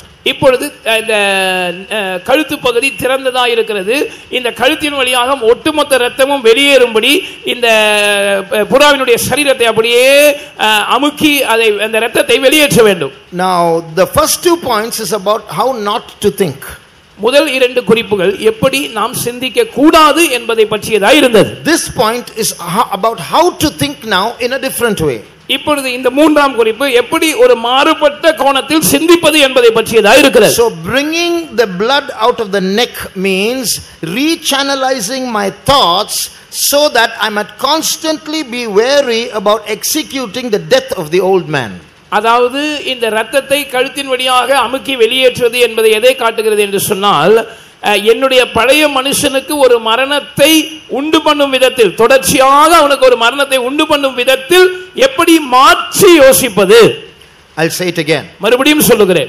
Rechannelizing my thoughts so that I can constantly focus on executing the death of the old man. என்னுடைய பழைய மனுஷனுக்கு மரணத்தை நிறைவேற்றுவதை பற்றியே நான் தொடர்ச்சியாக சிந்திக்கும்படி மாற்று விதத்தில் யோசிப்பதை கற்றுக்கொள்வது. How much I loved myself. எவ்வளவு நான் என்னை நேசித்திருக்கிறேன் பாருங்கள். Sometimes we love ourselves more than God. சில நேரங்களில் தேவனை விட நம்மை நாம் அதிகமாய் நேசிக்கிறோம். The Bible says thou shalt not commit idolatry. வேதம் சொல்லுகிறது விக்கிரக ஆராதனை செய்யாதிருப்பாயாக. When you love yourself more than God, when I love myself more than God, that is also an idolatry. நீங்கள் தேவனை விட உங்களை அதிகமாய் நேசிக்கும்போது, நான் தேவனை விட என்னை அதிகமாய் நேசிக்கும்போது நமக்கு நாமே விக்கிரகமாகிறோம். அதுவும் விக்கிரக ஆராதனை தான். How much we love ourselves. நாம் எவ்வளவு அதிகமாய் நம்மை நேசிக்கிறோம். How much we love our own plans. நம்முடைய சொந்த திட்டங்களை நாம் எவ்வளவு அதிகமாய் நேசிக்கிறோம். How much we love our own reputation. நம்முடைய நற்பெயரை நாம் எவ்வளவு அதிகமாய் நேசிக்கிறோம். How much we love the praise of men. மனிதர்களுடைய புகழ்ச்சியை நாம் எவ்வளவு அதிகமாய் விரும்புகிறோம். How much we are hurt when others speak something wrong about us. நம்மை பற்றி யாராவது தவறாக பேசினால் நாம் எவ்வளவு புண்படுகிறோம். So all this shows self love. இது எல்லாமே சுயத்தை நேசிப்பதை, நம்மை நாமே நேசிப்பதை காட்டுகிறது. Initially as spiritual children or babies, we feel that life is about ourselves. ஆவிக்குரிய வாழ்க்கையில் நாம் குழந்தைகளா இருக்கும்போது, வளர்ச்சியடையாத ஒரு கட்டத்தில் இருக்கும்போது, வாழ்க்கை என்றால் அது நம்மை பற்றியது என்று தான் யோசிக்கிறோம். But now God is taking us through some paths where our thinking changes. Life is not about me, it's about God. ஆனால் இந்த இரத்தத்தை அப்படியே அமுக்கி வெளியேற்றுவது என்று சொல்லும்போது நம்முடைய எண்ணங்களை மாற்றி யோசிக்கக்கூடிய விதத்தில் தேவன் வடிவமைக்கிறார். அதாவது வாழ்க்கை என்பது என்னை பற்றியதல்ல, அது தேவனை பற்றியது என்று ஒரு வித்தியாசமான கோணத்தில் நாம் சிந்திக்கும்படி தேவன் செய்கிறார். So I must cooperate with Jesus to use my mind to constantly hate myself till I die. நான் மரித்து போகிற வரைக்கும் தொடர்ச்சியாக என்னை வெறுக்கும்படியாக நான் மாறுபட்ட ஒரு கோணத்தில் சிந்திக்கும்படி என்னுடைய மனதை பயன்படுத்த வேண்டும். Fourthly, நான்காவதாக, plucking of the crop. In crop and feathers is old English for those who have English Bibles, but in the actual meaning, even in Tamil, it refers to the stomach and the food or the contents of the stomach. அதாவது இரைப்பையையும் அதோடு கூட சேர்ந்த மலத்தையும் எடுக்க வேண்டும். அதாவது வயிற்று பகுதியில் இருக்கிறதை எல்லாம் எடுத்து போட வேண்டும் என்பதுதான் நான்காவது விஷயமா இருக்கிறது. What does this mean? இது எதை காட்டுகிறது? It's not enough to wring off the head. தலையை மாத்திரம் கிள்ளி எடுப்பது போதாது. It's not enough to stop thinking. யோசிப்பதை நிறுத்துவது போதாது. It's not enough to burn the head. அந்த தலையை சுட்டெரித்தாலும் போதாது. It's not enough to stop thinking altogether. ஒட்டுமொத்தமாக யோசிப்பதையே நிறுத்தி விடுவதும் போதாது. It's not enough to wring off the blood and bring it out via the neck. அந்த உடலை அப்படியே அமுக்கி கழுத்து வழியாக இரத்தத்தை வெளியேற்றுவது மாத்திரம் போதாது. That means it's not enough to constantly focus on executing my death. என்னுடைய பழைய மனுஷனை என்னை நான் கொல்வதில் தொடர்ச்சியாக கவனம் செலுத்தக்கூடிய விதத்தில் மாறுபட்டு யோசித்தாலும் போதாது. I have to maintain my death by preventing feeding the old man. என்னுடைய பழைய மனுஷனுக்கு ஆகாரம் கொடுக்காமல் இருப்பதின் மூலமாக என்னுடைய அந்த மரணத்திலே நான் நிலைத்திருக்க வேண்டும். So now according to our common understanding we all have an old man and we are supposed to kill it. இப்பொழுது நாம் எல்லாரும் ஓரளவுக்கு புரிந்து கொண்டிருப்போம். நாம் எல்லாருக்குள்ளேயும் ஒரு பழைய மனுஷன் இருக்கிறான், அவனை நாம் கொல்ல வேண்டும். Even after it dies it can come back to life if we feed it. ஆனா இந்த பழைய மனுஷனுடைய ஒரு பிரச்சனை என்னவென்று சொன்னால், அவன் செத்து போனாலும் கூட நாம் அவனுக்கு ஆகாரம் கொடுத்தால் அவனுக்கு மறுபடியும் உயிர் வந்துடும். Old memories, பழைய நினைவுகள், old habits, பழைய பழக்க வழக்கங்கள், old friends, பழைய நண்பர்கள், old places, பழைய இடங்கள், old relationships, பழைய உறவுகள், if they come back into our lives they can trigger something that will bring the old man back to life. இவைகள் எல்லாம் நமக்குள் திரும்பி வந்தால் இது நமக்குள்ள எதையோ ஒன்று ட்ரிகர் பண்ண தூண்டி விடும், அது பழைய மனுஷனுக்கு உயிர் கொடுத்து விடும். Remember, if the old man comes back to life, my journey to hell has begun again. என்னுடைய பழைய மனுஷன் மறுபடியும் உயிரோடு வந்தால் நரகத்தை நோக்கி என்னுடைய பயணம் மறுபடியும் ஆரம்பித்து விட்டது என்பதை ஞாபகம் வைத்துக் கொள்ள வேண்டும். I can give you many examples. இதற்கு பல உதாரணங்களை உங்களுக்கு கொடுக்க முடியும். But I'll just give you one example. ஆனா ஒரே ஒரு உதாரணத்தை கொடுக்கிறேன். There was a brother who before he was saved used to drink pig's blood. ரட்சிக்கப்படுவதற்கு முன்னதாக பன்றியின் இரத்தத்தை குடிக்கிற பழக்கமுடைய ஒரு சகோதரன் இருந்தார். But God saved him and delivered him from that. ஆனால் தேவன் அவரை ரட்சித்தார், அந்த பழக்கத்திலிருந்து அவனுக்கு விடுதலையும் கொடுத்தார். Jesus saved him, he took water baptism, he received the Holy Spirit, he even came to the ministry. இயேசு அவரை ரட்சித்தார், அவர் ஞானஸ்நானம் பெற்றுக்கொண்டார், பரிசுத்த ஆவியின் அபிஷேகத்தையும் பெற்றுக்கொண்டார், ஊழியத்துக்கும் கூட வந்தார். But after coming to the ministry, somehow he got somebody's mobile phone and in curiosity he went into the internet and started seeing videos of swine's blood and people drinking swine's blood. ஆனால் ஏதோ ஒரு ஆர்வ கோளாறில் அவருக்கு ஒரு யாரோ ஒருவருடைய phone கிடைத்தபோது அவர் இன்டர்நெட்டுக்கு போய் பன்றி இரத்தம் குடிப்பதை பற்றியும் மற்றவர்கள் அதை குடிக்கிறதான அந்த வீடியோக்களையும் அவர் பார்க்க ஆரம்பித்து விட்டார். Little by little those videos, those memories took him out of the ministry. கொஞ்சம் கொஞ்சமாக அந்த வீடியோ, அந்த ஞாபகங்கள் அவரை ஊழியத்தை விட்டு வெளியே கொண்டு போய் விட்டது. The old man came back to life. அவருடைய பழைய மனுஷனுக்கு உயிர் வந்து விட்டது. So we have to be very careful. Although the old man and those old habits and memories and people and relationships and places might be far away, God has given us what is called a life of separation and a life of consecration to maintain the death of the old man. இந்த விஷயத்தில் நாம் மிகவும் கவனமாக இருக்க வேண்டும். அந்த பழைய நினைவுகள், பழைய ஞாபகங்கள், பழைய நண்பர்கள், பழைய தொடர்புகள், அந்த பழைய சூழ்நிலைகள், பழக்க வழக்கங்கள், அந்த பழைய இடங்கள், இதெல்லாம் நமக்கு வெகு தூரத்தில் இருந்தாலும் இவைகள் திரும்பவும் வந்துவிடக்கூடிய அபாயம் இருக்கிறது. எனவே இந்த பழைய மனுஷனுக்கு அவைகள் மறுபடியும் உயிர் கொடுக்காதபடிக்கு தேவன் நமக்கு வேறுபாட்டின் ஜீவியத்தையும் பிரதிஷ்டையின் ஜீவியத்தையும் கொடுத்திருக்கிறார். Due to lack of time, நேரம் குறைவா இருக்கிறபடினால் I will just mention the next point. It might be a little difficult to understand, but we will go on. நான் அடுத்த குறிப்பை சுருக்கமாய் சொல்லுகிறேன். புரிந்து கொள்ள கஷ்டமா இருக்கலாம், ஆனால் நான் சுருக்கமாய் சொல்லுகிறேன். The stomach with its contents should be placed beside the altar by the place of the ashes.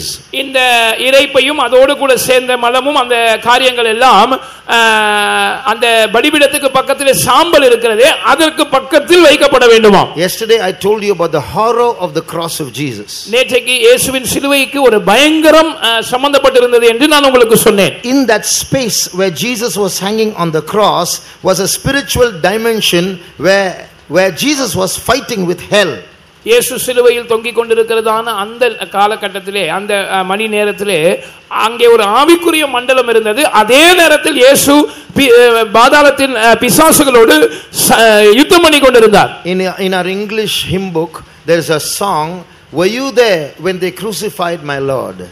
நம்முடைய ஆங்கில பாட்டு புத்தகத்திலே ஒரு பாட்டு இருக்கிறது. அந்த பாட்டு இப்படி சொல்லுகிறது, என்னுடைய கர்த்தரை அவர்கள் சிலுவையில் அறைந்த போது நீ அங்கே இருந்தாயா? Sometimes it causes me to tremble.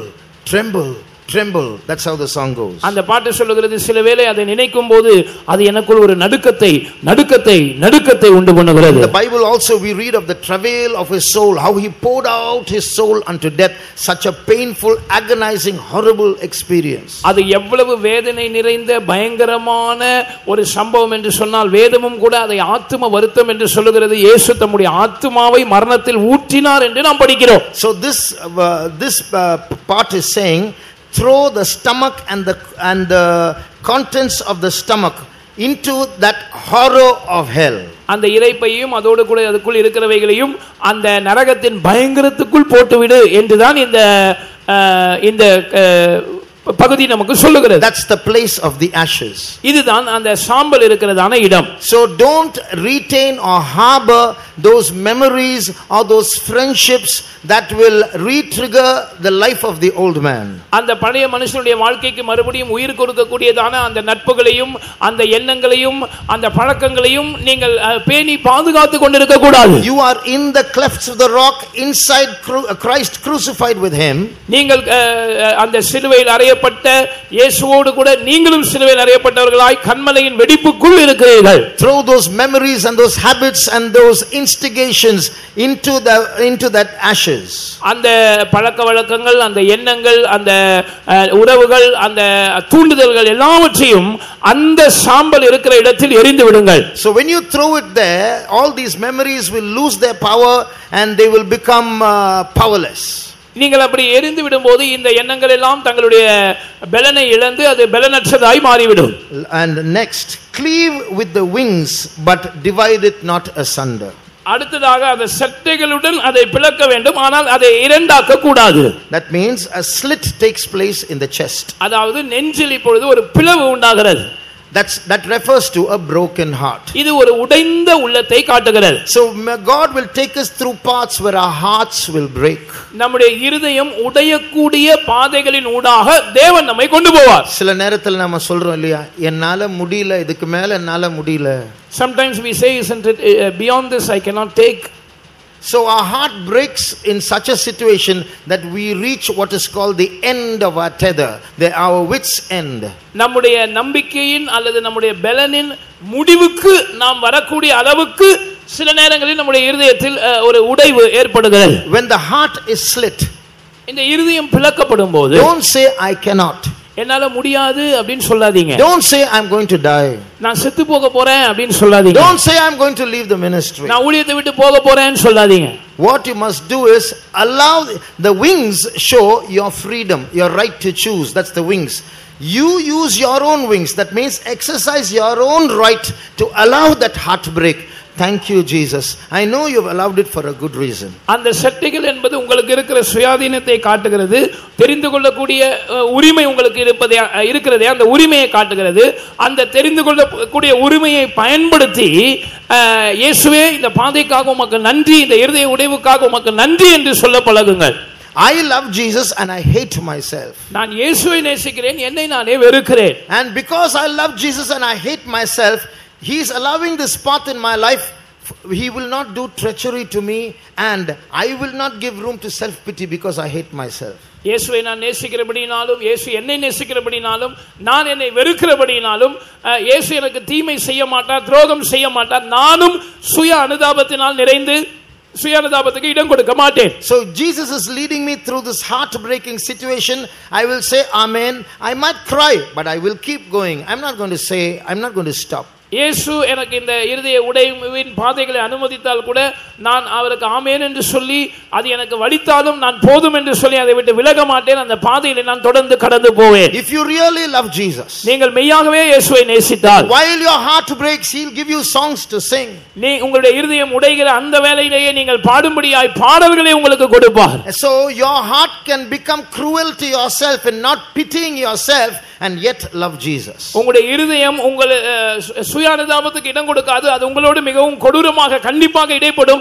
ஏனென்றால் அது இயேசுவை நேசிக்கிறது. Let us close our eyes. நம்முடைய கண்களை மூடுவோம். So this is how we have to be cruel with ourselves. இப்படி தான் நாம் நமக்கு நாமே கொடூரமாக இருக்க வேண்டும். If any man wants to follow me, யாராவது ஒருவன் என்னை பின்பற்றி வர விரும்பினால், let him hate himself. அவன் தன்னை தானே வெறுப்பானாக. Take up his cross daily and follow me. அனுதினமும் தன் சிலுவையை எடுத்துக்கொண்டு என்னை பின்பற்றுவானாக. Today we heard a lot about the cross. இன்றைக்கு சிலுவையை பற்றி நாம் நிறைய கேள்விப்பட்டோம். Today we heard a lot about living the crucified life. இன்றைக்கு சிலுவையில் அறையப்பட்ட ஒரு வாழ்க்கை வாழ்வதை குறித்து अनेक காரியங்களை நாம் கேள்விப்பட்டோம். Today we heard a lot about hating ourselves. இன்றைக்கு நம்மை நாமே வெறுப்பதை குறித்து अनेक காரியங்களை கேள்விப்பட்டோம். Now the meeting is going to be over in a short while. இன்னும் கொஞ்ச சில நிமிடங்களில் இந்த கூட்டம் முடிவடைய போகிறது. When you leave this place, இந்த இடத்தை விட்டு நீங்கள் வெளியேறும்போது, you are going to go as a crucified person. சிலுவையில் அறையப்பட்ட நபராக நீங்கள் செல்ல போகிறீர்கள். Those demons that try to manipulate you and turn away from Jesus are not going to be there with you anymore. உங்களை மோசம் போக்கி திசை திருப்பி இயேசுவை விட்டு உங்களை வழிவிலக செய்ய முற்பட்ட அந்த பிசாசுகள் இனி உங்களோடு கூட இருக்க போவது இல்லை. The love of Jesus that is as cruel as the grave is going to be with you. பாதாளத்தை விட கொடியதா இருக்கிறதான இயேசுவின் அன்பு உங்களோடு கூட இருக்க போகிறது. நீங்களே யோசிச்சு பாருங்களேன். You yourself think. கண்களை மூடி இயேசு சிலுவையில் அறையப்பட்ட அந்த காட்சியை நாம் பார்ப்போமா? Let's close our eyes and behold the crucifixion of Jesus. அந்த சிலுவையை தரையில் வைத்து, if Jesus had placed that cross on the ground, இயேசுவை அந்த சிலுவையில் அவர்கள் படுக்க வைத்து, when they laid the cross on the ground and made Jesus lie upon it, ஒரு பெரிய ஆணி எடுத்து அவருடைய கையில் அதை அடிக்கும்போது, when they nailed a big nail into the hands of Jesus through a hammer, கைக்குள்ள அந்த ஆணி இறங்கும்போது, when that nail pierced his hands, அந்த ரத்தம் தெறிக்கும்போது, when blood came out, என்று அவர் கத்தி இருக்கலாம். he could have shouted, பண்ணாதீங்க அப்படி கத்தி இருக்கலாம். don't do this to me. ஆனா அவர் எப்படி மௌனமா இருந்தார்? How was he silent? என்ன நினைத்தார்? What did he think? உங்களை நினைத்தார், என்னை நினைத்தார், மௌனமா இருந்தார், வேதனை ஏற்றுக்கொண்டார். He thought of you and me. He was silent and accepted the pain. அந்த கொடூரத்தையும் வன்முறையும் அவர் நம்மை நினைத்து ஏற்றுக்கொண்டார். He accepted that violence and cruelty, remembering us. கண்ணீரின் பள்ளத்தாக்கில் போய் கொண்டிருக்கிறதான தேவனுடைய பிள்ளையே, child of God going through the valley of tears, நீ அவரை நினைத்துக்கொள். think of him. உன் நிமித்தம் பாவிகளால் இத்தனை விபரீதங்களை அவர் சகித்தாரே. Because of you he endured such contradiction by sinners. இப்பொழுது நீ அவரை நினைத்துக்கொள். now think of him. அந்த பழைய மனுஷன் செத்து போகட்டும். let that old man die. எனக்கு இயேசு போதும். Jesus is enough for me. இந்த வேதனை பரவாயில்லை, வரட்டும். அந்த பழைய மனுஷன் இந்த வேதனையால் சாகட்டும். இயேசு எனக்குள் பிழைப்பாராக. no matter, I never mind this pain, let it come to me. let my old man die and let Jesus live. எத்தனை பேர் அந்த தீர்மானத்துக்குள், அந்த வைராக்கியத்துக்குள் வரப்போகிறார்? how many of you are going to come into that decision with a zeal? நேச வைராக்கியம் மரணத்தை போல் வலிது. and the zeal of love is cruel as death. அப்படினா என்ன அர்த்தம்? what does it mean? பிசாசோ மனுஷனோ என்னை அடிக்கட்டும், என்னை ஏமாத்தட்டும், என்னை அநியாயமா நடத்தட்டும், அது யார் என்ன வேணாலும் பண்ணட்டும், என் நேசர் என் கூட இருந்தா போதும். whether it be men or demons who are beating me, who are torturing me, speaking ill of me or doing something bad to me, I never mind it. It is enough if Jesus is with me. எத்தனை பேர் அந்த வாழ்க்கை விரும்புகிறோம்? how many of you want that life? கர்த்தர் உங்களுக்கு செட்டைகளை தந்து அந்த சிகரத்தின் வெடிப்பில் அவர் உன்னை அனுப்ப போகிறார். God is going to give you that wing and he is going to send you into the cleft of the rock. நீ இந்த உலக பிரகாரமாய் பார்த்தால் நீ கண்ணீரின் பாதையில் போய் கொண்டிருக்கிறாய். in a worldly sense you are going through the valley of tears. கடன் உன்னை நெருக்குகிறது. death is compressing you. வியாதி உன்னை ஒடுக்குகிறது. sickness is afflicting you. மனுஷர்களுடைய அநியாயம் உன்னை வாட்டுகிறது. injustice by men is tormenting you. ஆனால் இன்னொரு பக்கத்தில் நீ பார். on the other side if you see, அந்த புறாவை சுற்றி கன்மலை இருக்கிறது. and surrounding that dove is a rock. உன்னை சுற்றி இயேசு இருக்கிறார். Jesus is encompassing you. முந்தின நாட்களை விட உன்னுடைய உபத்திரவில் தான் இயேசு ரொம்ப நெருக்கமா உன்னோடு கூட இருப்பார். and more than your previous days, in your affliction Jesus will be closer to you. நீ tension Aagathey. Don't get tense. அவசரப்பட்டு பதறி பேசாதே.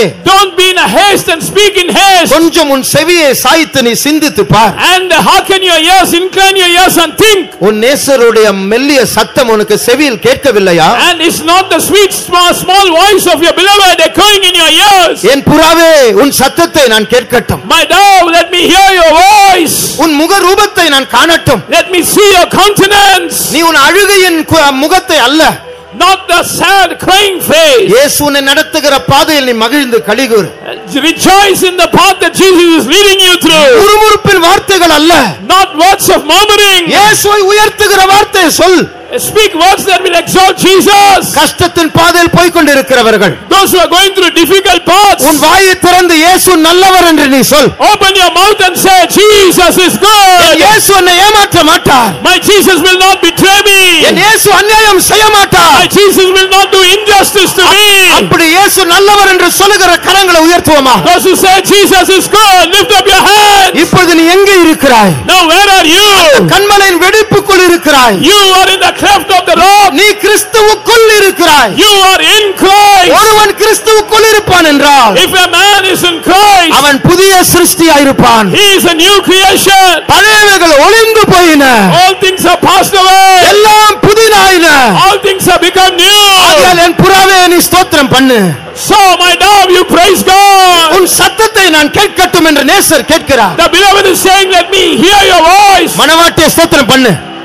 oh bride, praise God. புலம்பாதே, don't lament, முறுமுறுக்காதே, don't murmur. உன் உள்ளம் துதிக்கட்டும். let your heart praise God. நல்லவர் என்று சொல்லி சொல்லி ஸ்தோத்திரம் பண்ணு. say Jesus is good, Jesus is good, and praise God. ஷபக்கலம கரபௌ ஷபக்கலமனா.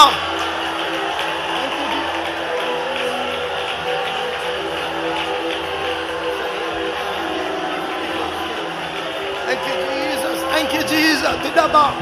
ஸ்தோத்திரம் பண்ணிக்கொண்டே இரு.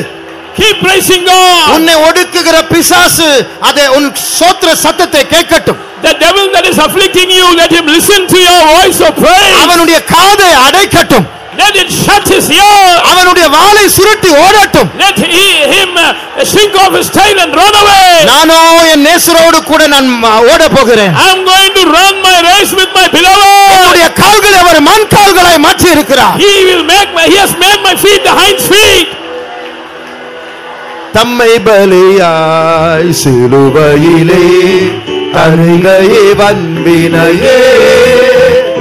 தம்மை பலியாய் சிலுவையிலே தந்தையே வன்பினையே. நினைக்கையிலே அகந்தனிலே எனக்கு மேன்மை வேறில்லையே. நினைக்கையிலே அகந்தனிலே எனக்கு மேன்மை வேறில்லையே. இது நானல்ல பிழைப்பதை நீரே கிறிஸ்துவே என்னில் ஜீவிக்கிறார். இது நானல்ல பிழைப்பதை நீரே கிறிஸ்துவே என்னில் ஜீவிக்கிறார். இது நானல்ல பிழைப்பதை நீரே கிறிஸ்துவே என்னில் ஜீவிக்கிறார். ரமா கரமா ஷமனமா கிறிஸ்துவே என்னில் ஜீவிக்கிறார்.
இதுவரைக்கும் உன்னை துரத்தி கொண்டிருந்த பிசாசு உன்னை தேடியும் காணவில்லை.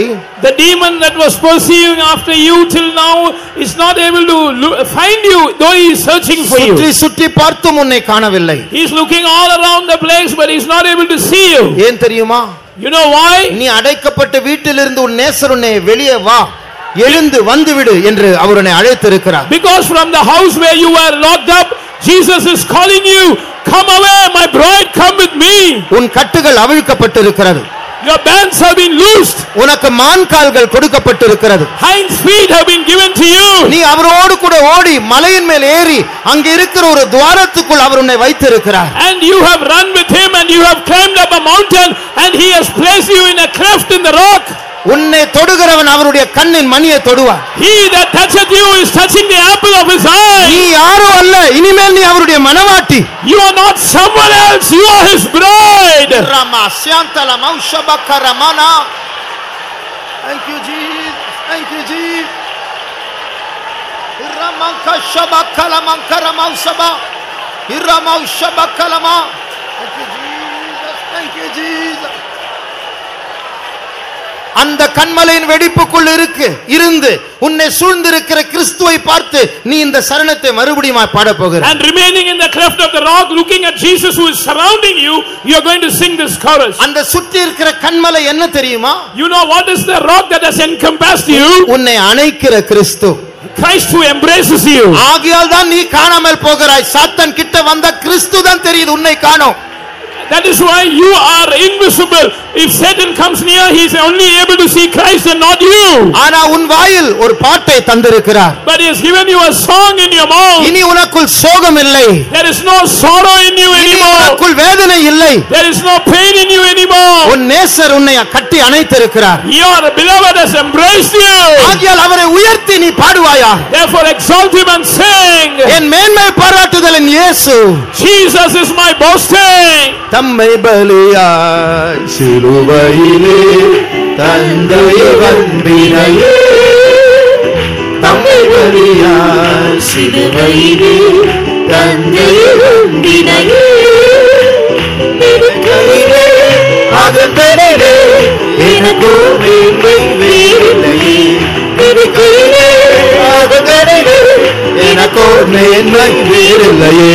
நினைக்கையிலே அகந்தனிலே எனக்கு மேன்மை வேறில்லையே. நெருக்கையிலே அகந்தனிலே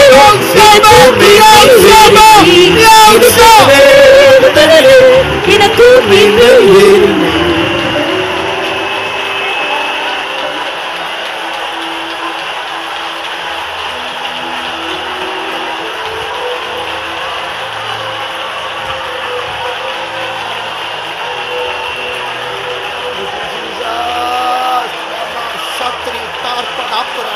ரித்தங்கல படாசித்ரா கர்ரா இத்திலி ஷப்பர மங்கலம் திதா